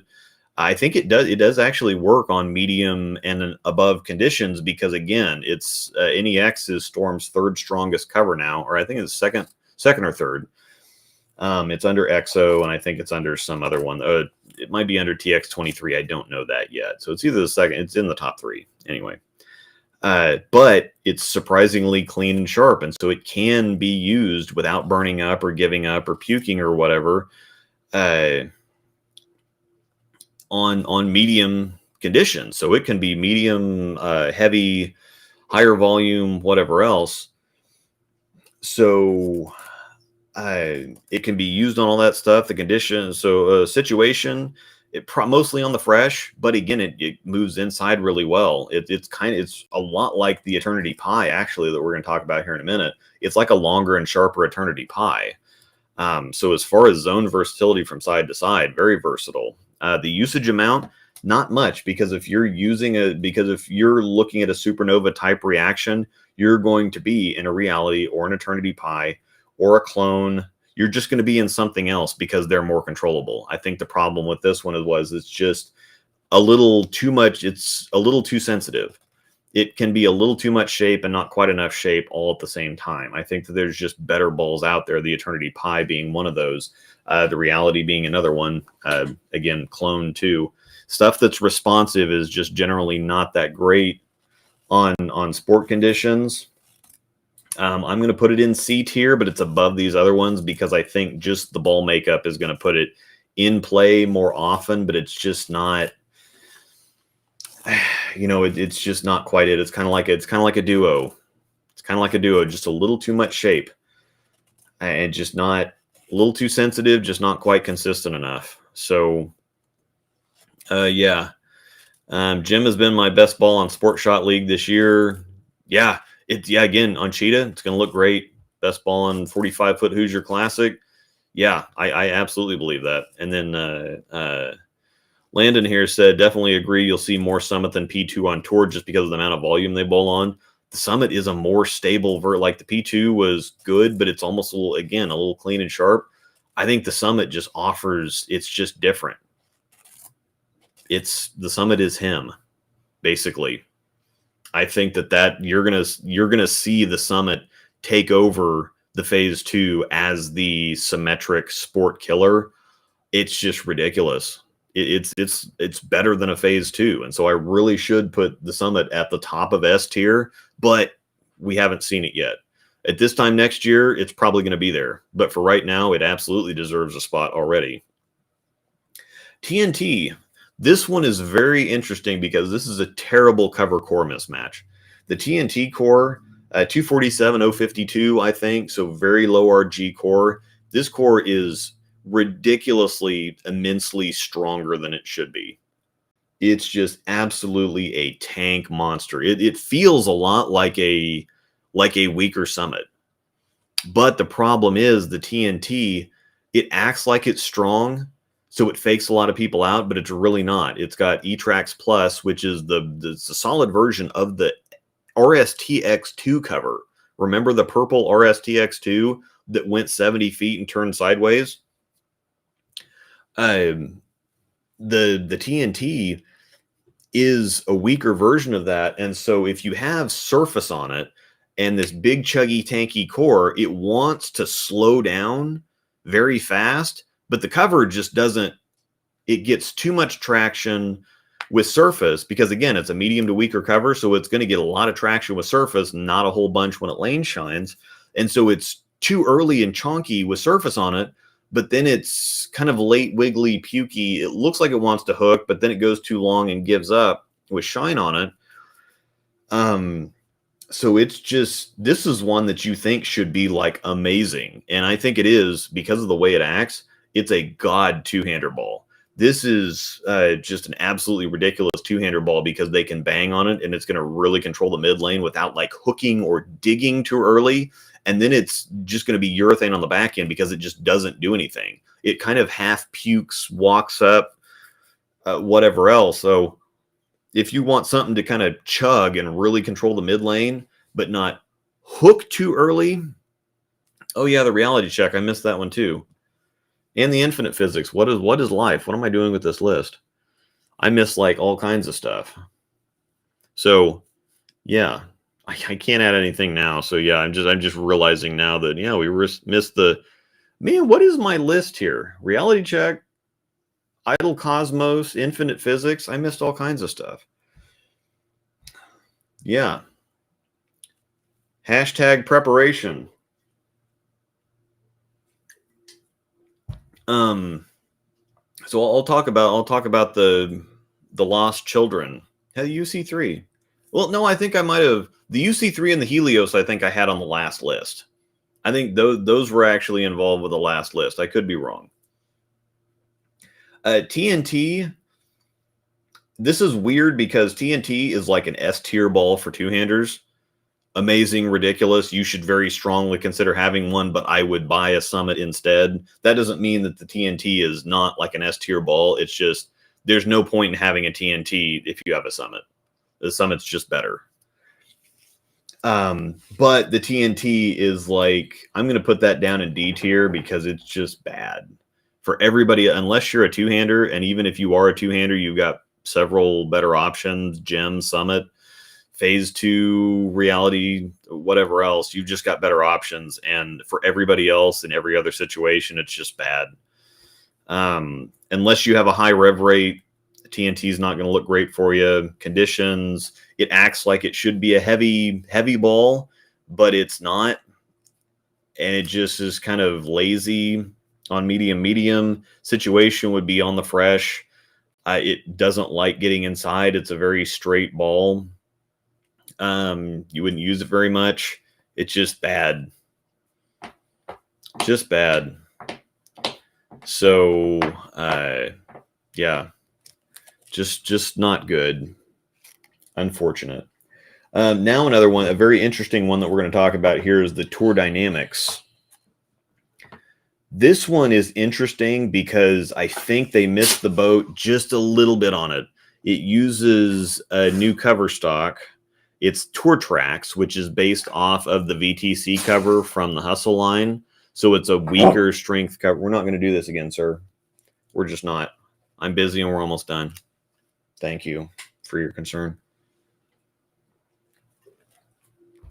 So I think that if this was the same, it was the clone cover, I think this would be a whole lot better. The problem is that it's a monster with surface on it, but as soon as it shines up a little bit, it gets too weak. So as far as righties are concerned, though, as far as righties are concerned, this could be really good because if you put a bunch of surface on it, it lane shines really quickly.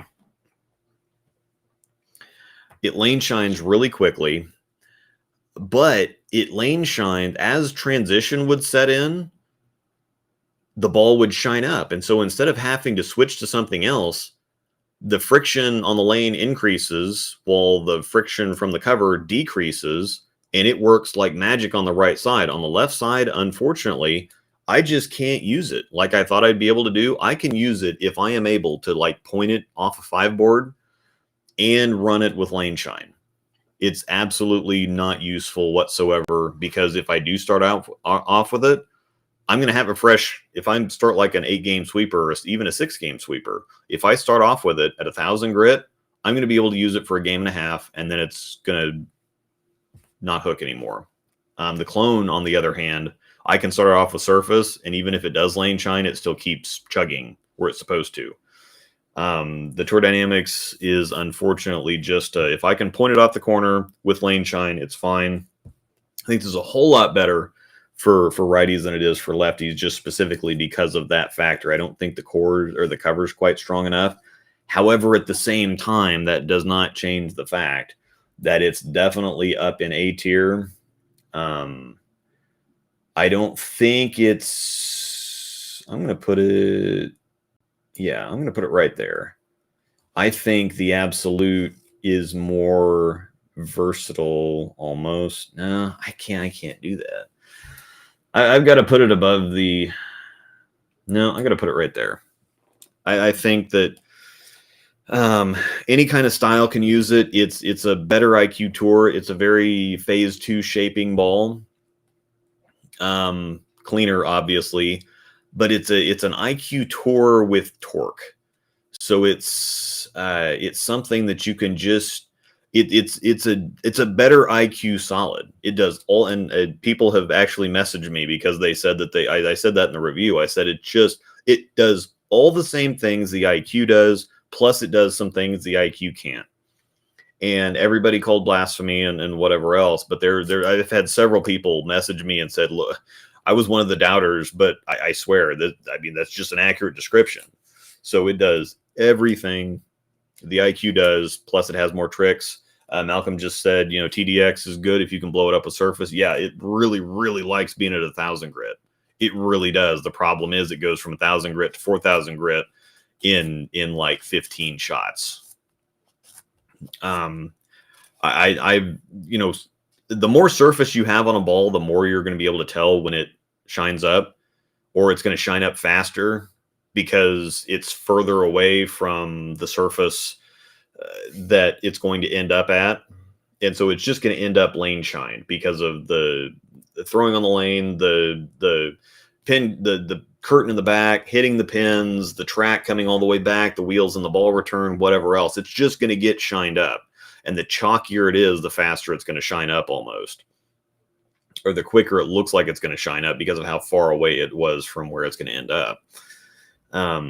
But yeah, I think the Tour Dynamic is absolutely a great ball for righties. Again, not so great for lefties. because it likes surface. It's an absolute marble with shine on it. But if you're on if you're on dirty lanes out of town at a house shot tournament and you can point it off the corner, magic, actual magic. All right, next one we're going to talk about is the Exponent. It is a hype solid. They're the same ball across the board. I think the Exponent, it's got a little stronger cover, number one, because it's got the S70 cover. It's okay. So it's Reserve Blend 701, but it's R2S. It's the same thing. I think it is a little stronger. It's a little more versatile than the Hype Solid, but they are so close that you're just absolutely splitting hairs. It shines up and gets a little wiggly. Same thing. So any kind of style can use it. It's in play, just medium conditions. You might even be able to use it on light, but probably not short, possibly short, definitely not long and heavy. It's going to be something, the situation is going to be the mid stages of transition on medium conditions. It does start to resist around fourth arrow, but it is fairly versatile. You're not going to you're not going to be lofting opposite gutter caps. It is fairly versatile. Use amount is going to be moderate to medium. It is very good, though. I think that you're going to see a lot of, and I think you've already seen some of the women. Some of the women had been using it, and I think when you need an IQ type reaction, if you're not throwing the Tour Dynamics, you're probably going to be throwing an Exponent. Again, I think the Exponent is also better than the IQ, but it's not quite to the degree the Tour Dynamics is. Without that asymmetry, it handles a little bit more angle than the IQ, and you have a little bit more control over the shape with your hand positions, but it's not to the degree that the Tour Dynamics is. Zen Gold Label, as we'll try to hustle through these. I know we've been going for a while, so yeah, I might have to hit that comment some other time.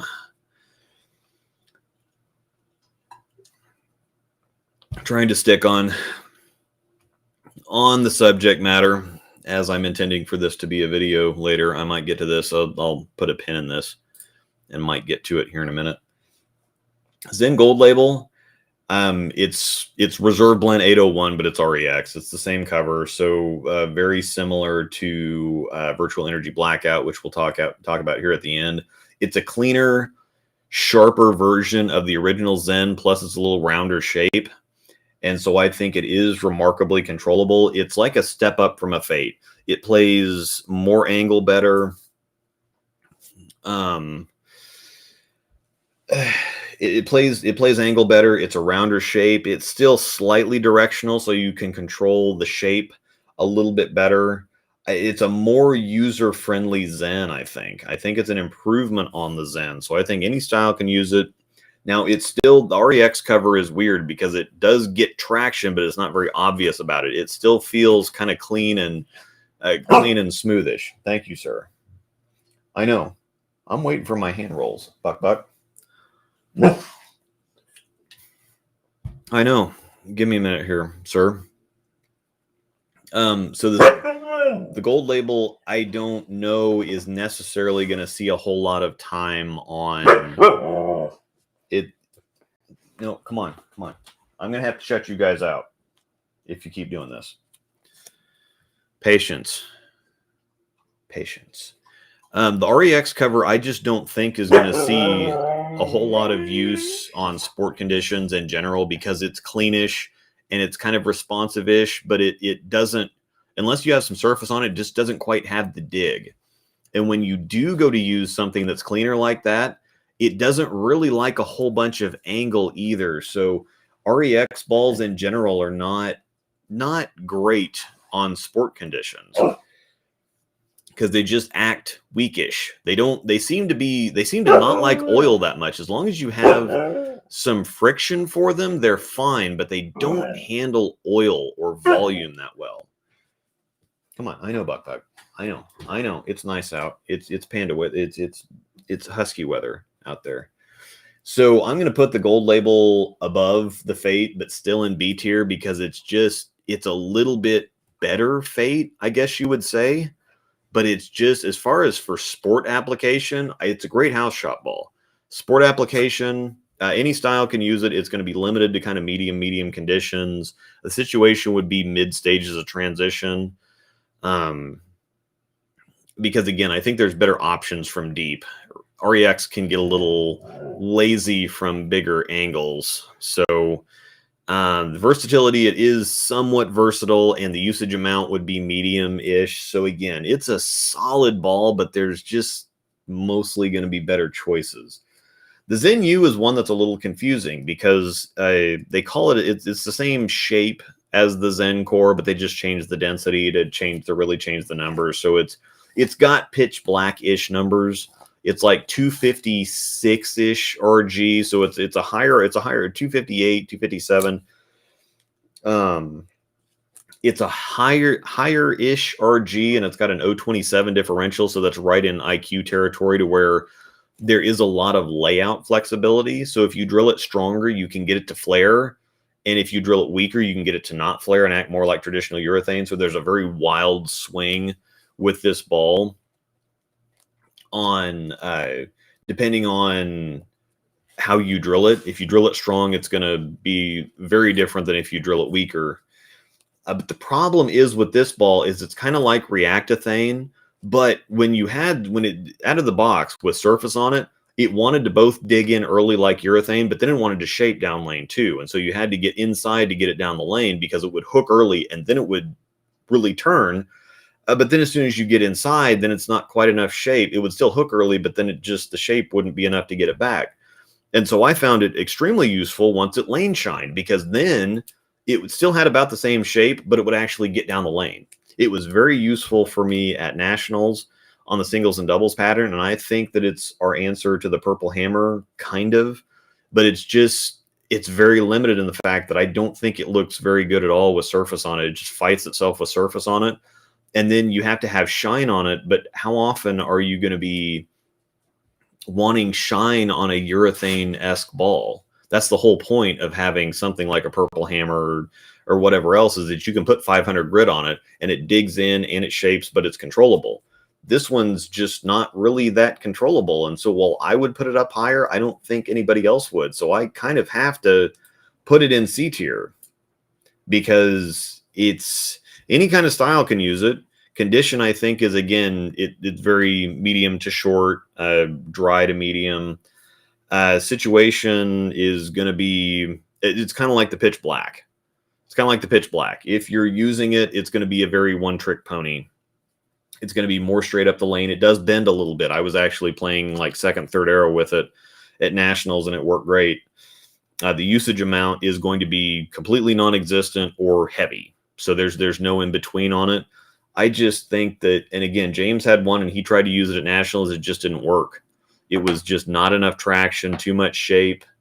It looks terrible with surface on it. You have to run it shiny, and when you run it shiny, it's more controllable, but it works better shiny, but it's just, you don't use urethane or urethane-esque balls shiny. It just kind of defeats the purpose. So I like it a lot. I have reserves, but there's not a whole lot of people that throw it like I do.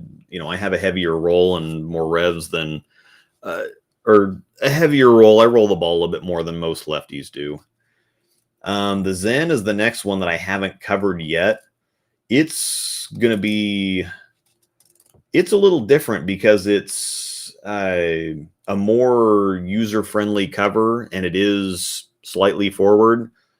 I still think it's in B tier, so I'm going to put it above the Zen. Even though the Zen Gold Label is better than the Zen on house shots, the Zen is better, but it's still just not a heavy use ball. If you're using a Zen, you're going to be using a phase 2. Because they're both early, they're strong, they're about the same strength. You put surface on them, they're somewhat forward, but the phase 2 is more versatile. The Zen, I think, has been around long enough. We all know about the Zen. Any style can use it. It fits on a lot of conditions you wouldn't think. It goes to drier shorter than you would think and heavier longer than you would think. The zone you can play, it prefers kind of straighter zones. It's a little forward to get much inside third or fourth arrow with. It will get to fourth arrow if you really get around the ball. It is very versatile. The usage amount would be medium on sport conditions, but I think it's just one of those things. If you're in a situation where the Zen would be in play or would be useful, you're going to be using a Summit or a Phase 2. The Summit is just a better Zen across the board, period. It does, again, the Summit, the Zen is to the Summit what the IQ Tour is to the Tour Dynamics. The Summit can do everything the Zen can do, and with extra tricks, and it just does what the Zen does better.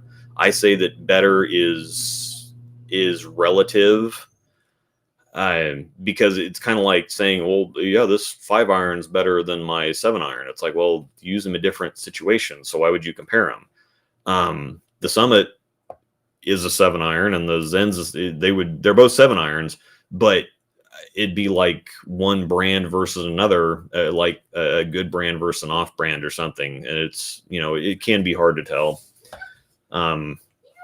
But the Summit just does everything the Zen does. It does it better. It's more versatile, whatever else. So the Zen is solid, but it's not like it's not a good sport option. So if you have one, you're going to be fine. There are just better options. Or if you're in that, like I said, you're going to be using something else. Okay, so now for some of the new ones, and I'll get into the Lost Children after this because somehow I missed a bunch of these. The Eternity Pi is also a little surprising. And I almost think that I should have, now that I look at these lists, I almost think the Exotic should be up there in A tier under the Clone. I'm going to go ahead and move that there right now because it does get an awful lot of use. It's very versatile. It's better than the DNA, I would think. More versatile, more useful, able to use it more often.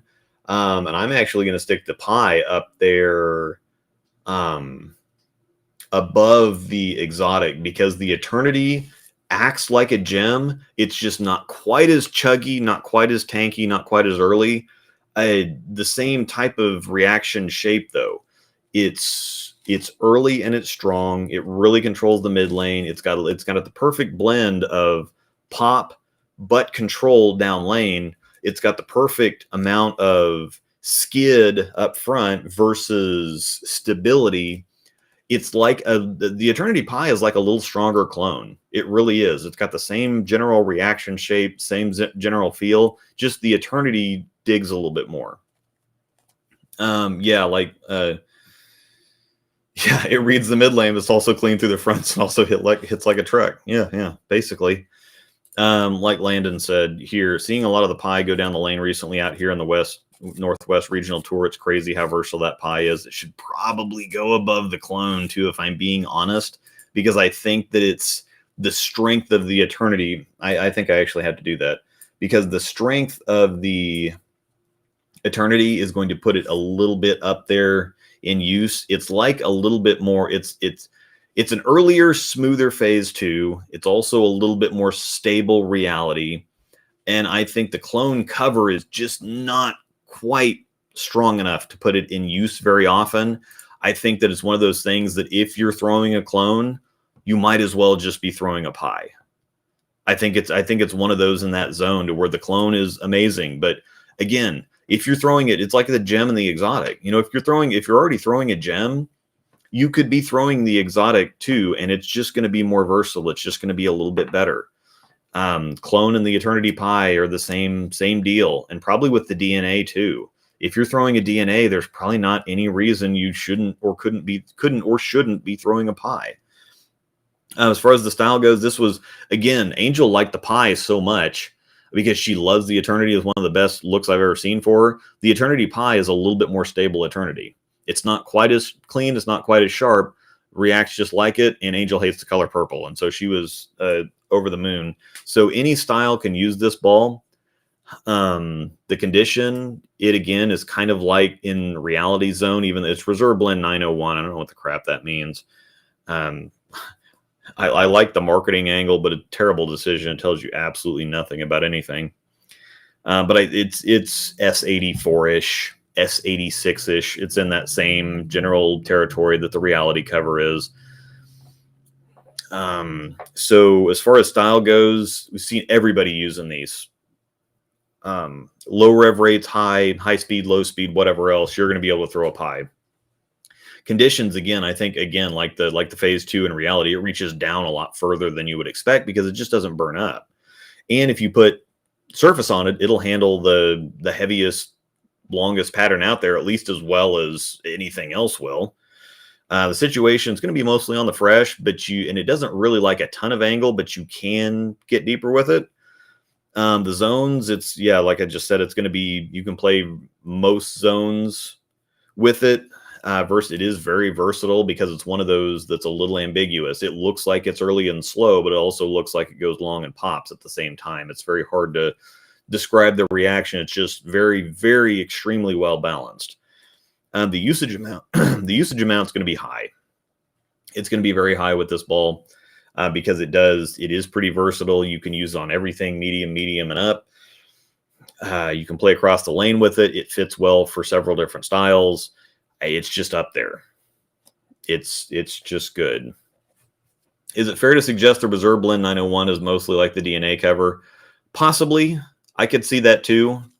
I think the DNA cover is probably a stronger version or an evolution of the S84 cover, which is actually the S80. The reality cover has to be GI17 from the lock. It just has to be, or a Sherlock. It acts exactly like a Sherlock. The reality is a Sherlock.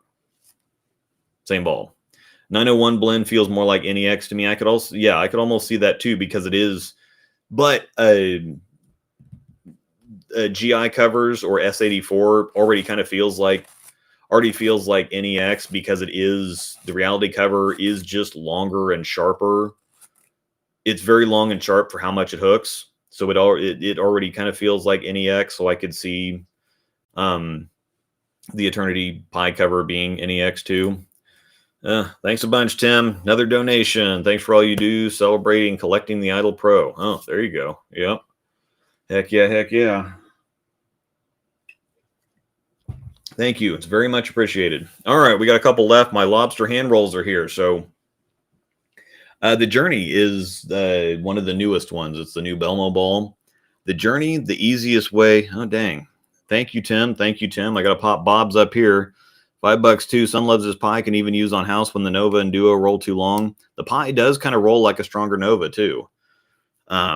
It's kind of got that tumbly nature to it. And when the Nova gets a little weakish, yeah. So thank you for the donation. I'll put this one back up here for a minute and then we'll pop back to yours. I really appreciate this, you guys. Very, very appreciated. So back to the Journey. I'm not entirely sure where to put this one yet.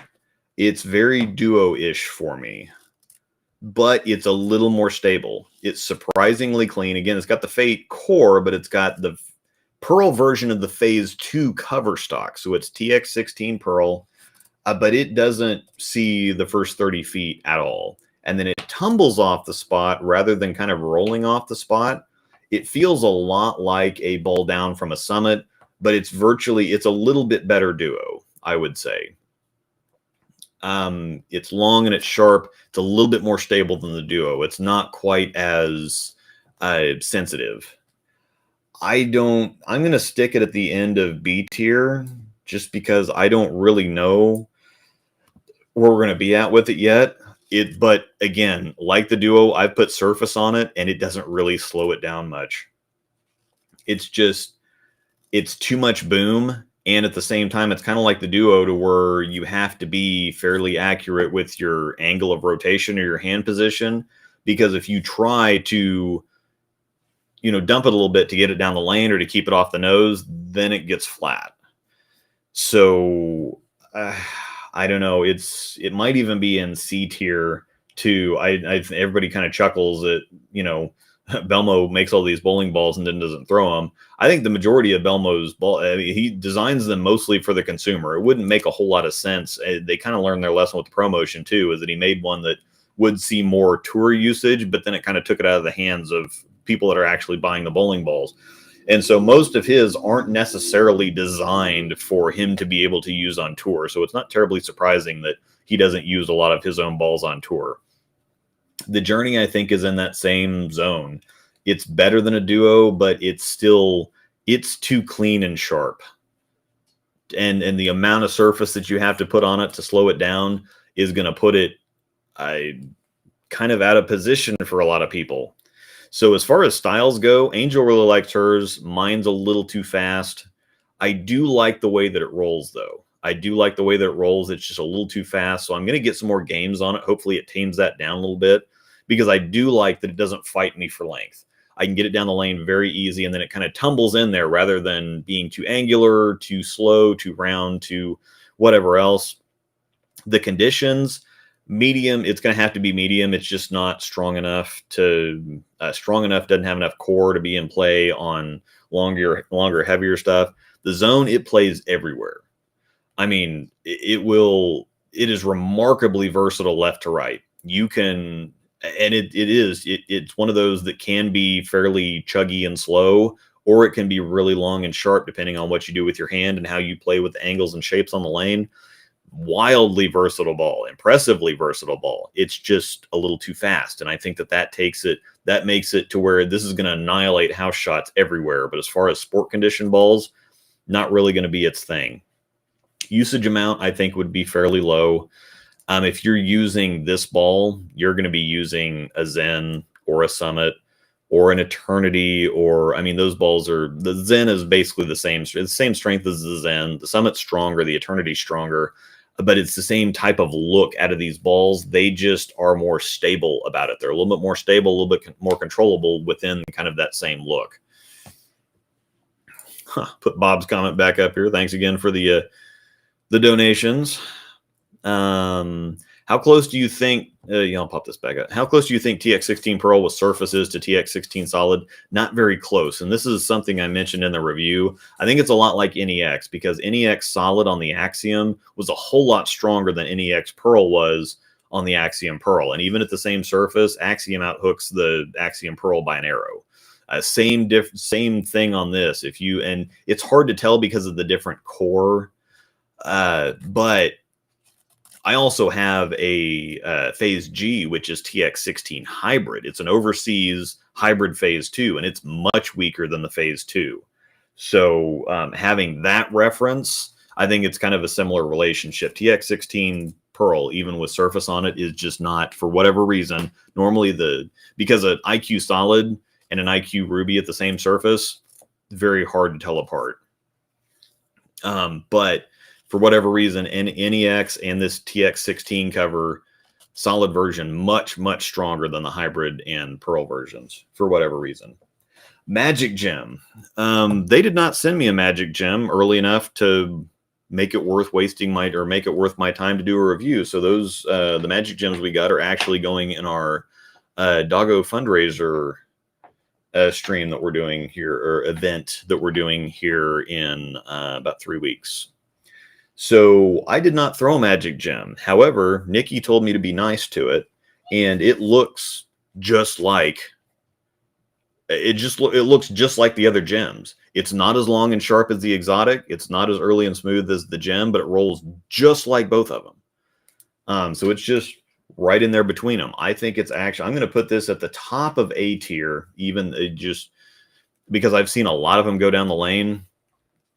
It's unmistakably a gem, and I don't know why you would have all three of them, because they react so similarly.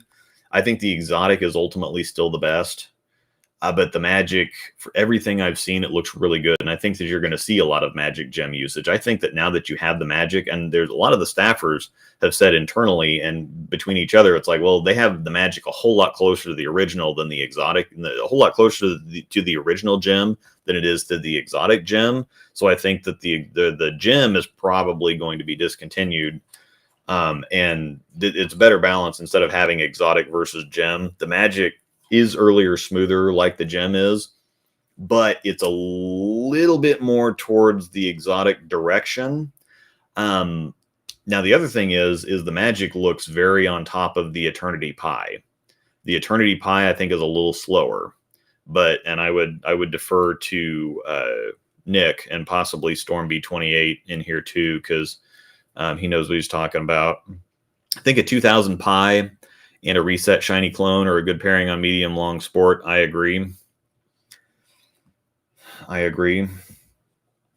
So yeah, I would kind of defer to Storm B28 and Nick, but I think that the Magic is everything I've seen on it. It's just good.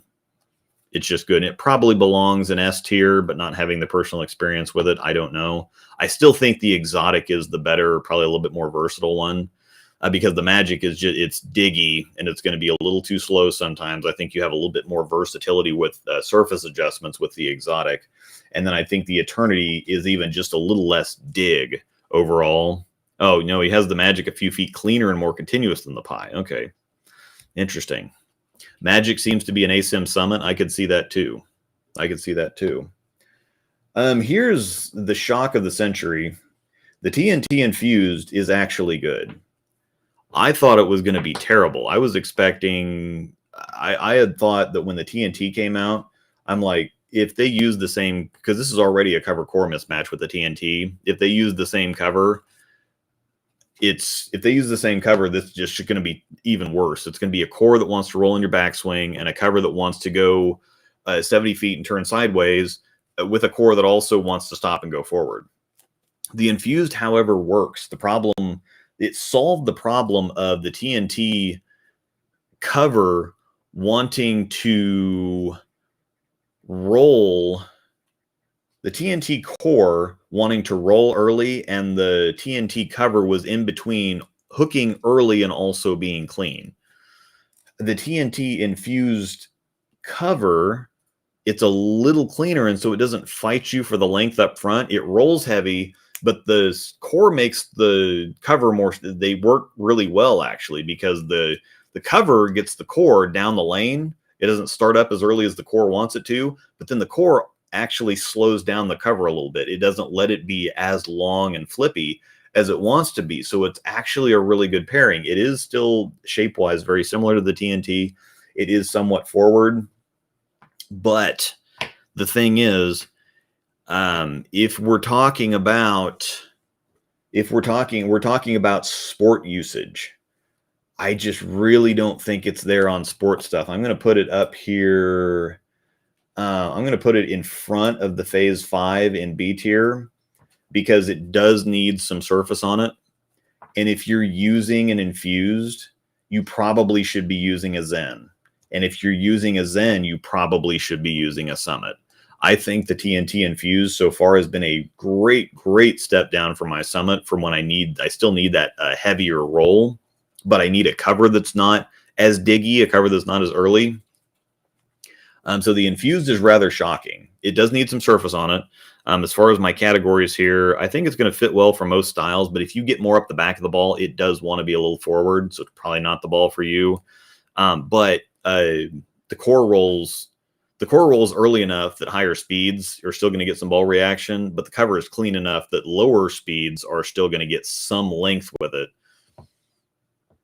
Conditions, it's a medium ball. Even with surface on it, it doesn't have the traction to get up to heavy and long, and it's too responsive for short dry.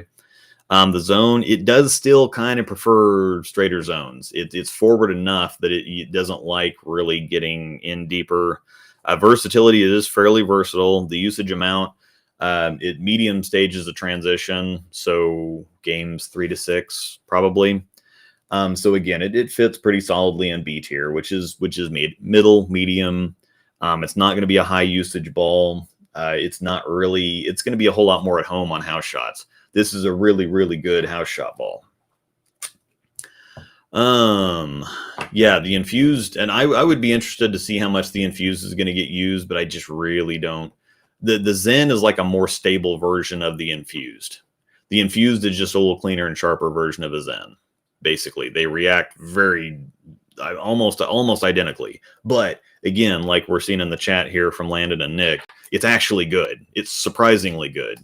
And if this was a house shot list, maybe I'll have to do that next. I'll do a house shot list with all these. But a house shot list this would be A tier, borderline bottom S tier. Interesting. All right, so the final one on the list is the Virtual Energy Blackout. Very good house shot ball. Again, it's got REX Pearl on it, so it is clean and it is very sharp and very, very situational for sport conditions. I'm gonna put it right under the Fate on B tier. Again, it doesn't quite have the cover traction for long heavy. I think on medium, or at the very, very end of long heavy, when you need something that is fairly stable, the cover's strong enough that it's stable, but you need friction. This cover just needs friction. It just has to have it. And if you need something with torque that you can bang on, and you're getting in between, if you go to something cleaner, it doesn't have the traction. And if you go to something stronger, it's going to be too early and smooth. This could be like a very late game, late block on heavy conditions. But it's just going to be so specific of a window of use. Any style can use it. If you bang on, I mean, everybody's going to like this ball because it's going to, and I've seen a lot of them in league and they look good for everybody. I've been taking mine recently and using it off and on. So as far as styles, it's going to give length and pop to the lower rev crowd. It's also going to give length and length above all for the higher rev crowd. It's going to turn sideways, but the higher rev crowd knows how to control shape mostly, as long as it gets down the lane. If they can get it down the lane, they can figure out the shape down lane. The problem is when it's early, too strong, too early, and it shapes down lane. As far as the zones, it'll play anywhere. It goes straight up the ditch. We bowled against a guy last night that was putting his straight up. He gives it really easy down second arrow, but you'll be able to bend it. You can loft gutter caps. This thing, insane versatility left to right. The usage amount, not high. On sport conditions, just not high. You're going to have to put some surface on it to tame down that over-under, and even then, it's surprisingly clean and round and controllable, but it's a fake-out ball. It's one that, again, every time I try to throw it in league, I almost put it in the gutter because my head's like, this thing's going to turn sideways, and then it's just longer and rounder than I expect it to be, and it takes me 6 frames to get my head to process what I'm actually watching instead of what it thinks it's going to do. So we have reached the end of our list, finally, hours later. There are a few honorable mentions that I somehow didn't get on the list. The Idle Cosmos, Reality Check, and Infinite Physics, most notably. I'm going to say right now the Infinite is more useful on sport conditions. The Infinite is like a Pearl DNA. It's like a Pearl DNA. I would put the Infinite up in A tier, and there was actually a handful of pros that reached out to me after it got discontinued because everybody was shocked about it getting discontinued. There was a couple of them that reached out and said, hey, do you have any of these? And I'm like, no, I had no idea this was going to happen. This was a good ball. It would be around the top of, I would probably put it above the DNA. I would probably put it under the Magic, but above the DNA. Round shaping, again, Reality would be, it's kind of right on top of a Reality, really, realistically. The X3 is the other one in there. That ball was terrible. That would be a C tier ball under the Supernova. It's just a longer, sharper version of a Supernova. Forward, very, very quick, not good. Our STX3 would be under the Supernova, possibly D tier. It might even be under the TNT on D tier. The X3 was just not a good ball. It tried to do everything all at the same time. It wanted to be early and slow, but it also wanted to be long and flippy. It wanted to be forward, but it wanted to be continuous. Just uncontrollable. Just not a controllable ball. Bad. Infinite would be possibly low S tier. Really, really good. All kinds of styles. Anything medium and up. Situation. You could, with surface on it, you could use it on the fresh. I think that's the best sport REX ball by a mile. It's not close. And then the Idle Cosmos, I would have actually put that in A tier. That would have been near the top of A tier because it was one of those that got lost in the shuffle. But the problem is that if you're throwing a Cosmos, you should be throwing a Summit. I've got some Cosmos stashed because I really liked it, but now that the Summit's here, the Cosmos was a bigger IQ Tornado Pearl. Very smooth, very round, very controllable. Worked for lots of different styles on lots of different conditions, several different situations. There's a couple times where I've used it for entire blocks at tournaments or on house shots and sport patterns. Very, very good ball. I really did like the Cosmos, and I haven't thrown one a whole lot lately. Probably won't throw one a lot now with the Summit here, but I could see some. It's a little longer and sharper than the Summit, and so it might be a perfect step down. It might be something to bridge that gap because TNT infused is a good ball down from the Summit. It's a little too far. So the Cosmos might actually be something to put back in there to bridge that gap for me. Be a little cleaner than the Summit, but still strong, round, controllable. Yeah, like Stormby28 said, incredible sport ball. Jonathan Tiffany, this is a great Infinite's an incredible sport ball. So yeah, that's what I was going to say. It would at least be top of A tier, if not mid to bottom S tier. So, all right, this is a great, before I get out of this, yeah, we got to do the house shot version. Now this was fun, and I already have this thing built. So next time I want to kill 2.5 hours on a Saturday and get like $70 in donations, we're on this thing. So great question here to finish this up. If you were to, oh yeah, reality check, that's the other one. Reality check is a longer, sharper, I'll leave this on the screen. Reality check is a longer, sharper reality. It is kind of forward. I think the reality check is just a stronger absolute. And I think that the reality check really flew under the radar. I think it was great. I would put it in A tier. I was surprised because I couldn't use my reality. It's just too much strong and too much sharp. The reality check was a reality that I could actually use. And actually, it's on the plug table right now because I'm refitting my middle finger. I'm doing something different with my grips now, and so I'm just pitch plugging. Actually, need to finish it up, but yes, the reality check would be an A tier. So, and probably above. I would actually put that for me. The reality check would be above the eternity right under the DNA. I really thought it was good. It can be clean and sharp, but it's got a good amount of traction, but it's also somewhat directional, so you can control your down lane shape. You put some surface on it, it gets a lot stronger. I think it just flew under the radar because it was out with the Infinite physics. I think the Infinite is... I think the Infinite was just a better reality check. Just like Stormby28 here said, reality check is an incredible house shot ball, really long and sharp on sport for me. I think that's the same thing. The Infinite was just a earlier, smoother, more controllable version of a reality check, and so the check just again is a better house shot ball than a sport ball. And for sport application, it might just be too clean and quick. It might just be. I would still put it up there because I think that going from something like a reality to an absolute's a big jump. I would put a reality check above an absolute.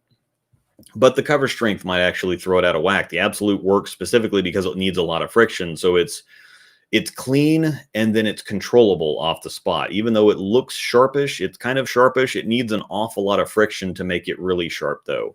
So it gives you that nice blend between stability and pop. So anyhow, if I was going to build a five ball bag out of this, what are you going with? I'll give you a lefty and a righty version. If I was building a 5-ball bag out of this for righties, I would go Eternity Pie because I think it's more controllable than a reality. Some of these balls in S tier are just there because the reality and the phase 2 are established. We know about them. I would go Eternity Pie, definitely go Summit. So I would go Pie and Summit over phase 2 and reality. Eternity Pie, Summit, and these would also fit for the lefty bag. Clone needs to be in there.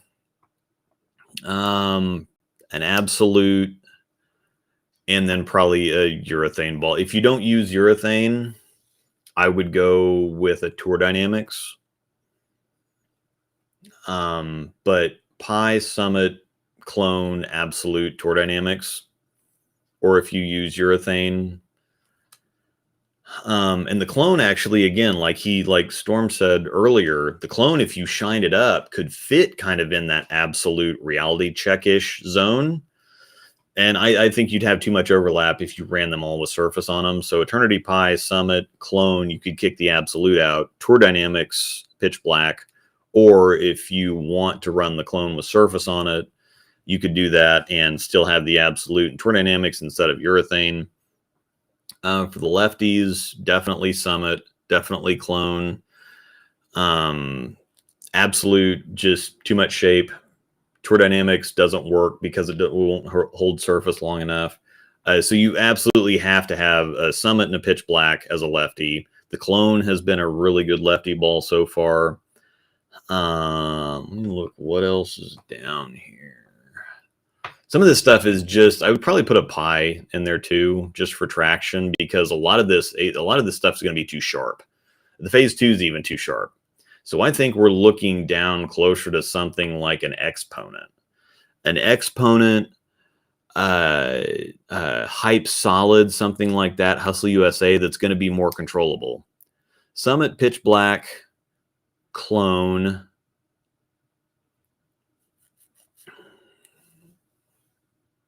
And the rest of them don't really matter. That's the thing, is that when you're on sport conditions as a lefty, it's urethane or something early and slow, and you need it to be tracked, because they're going to have enough oil on the lane for it to hold up for the righties. So you're always going to be in stronger stuff. There's no reason to even look at any of this other stuff for sport condition stuff.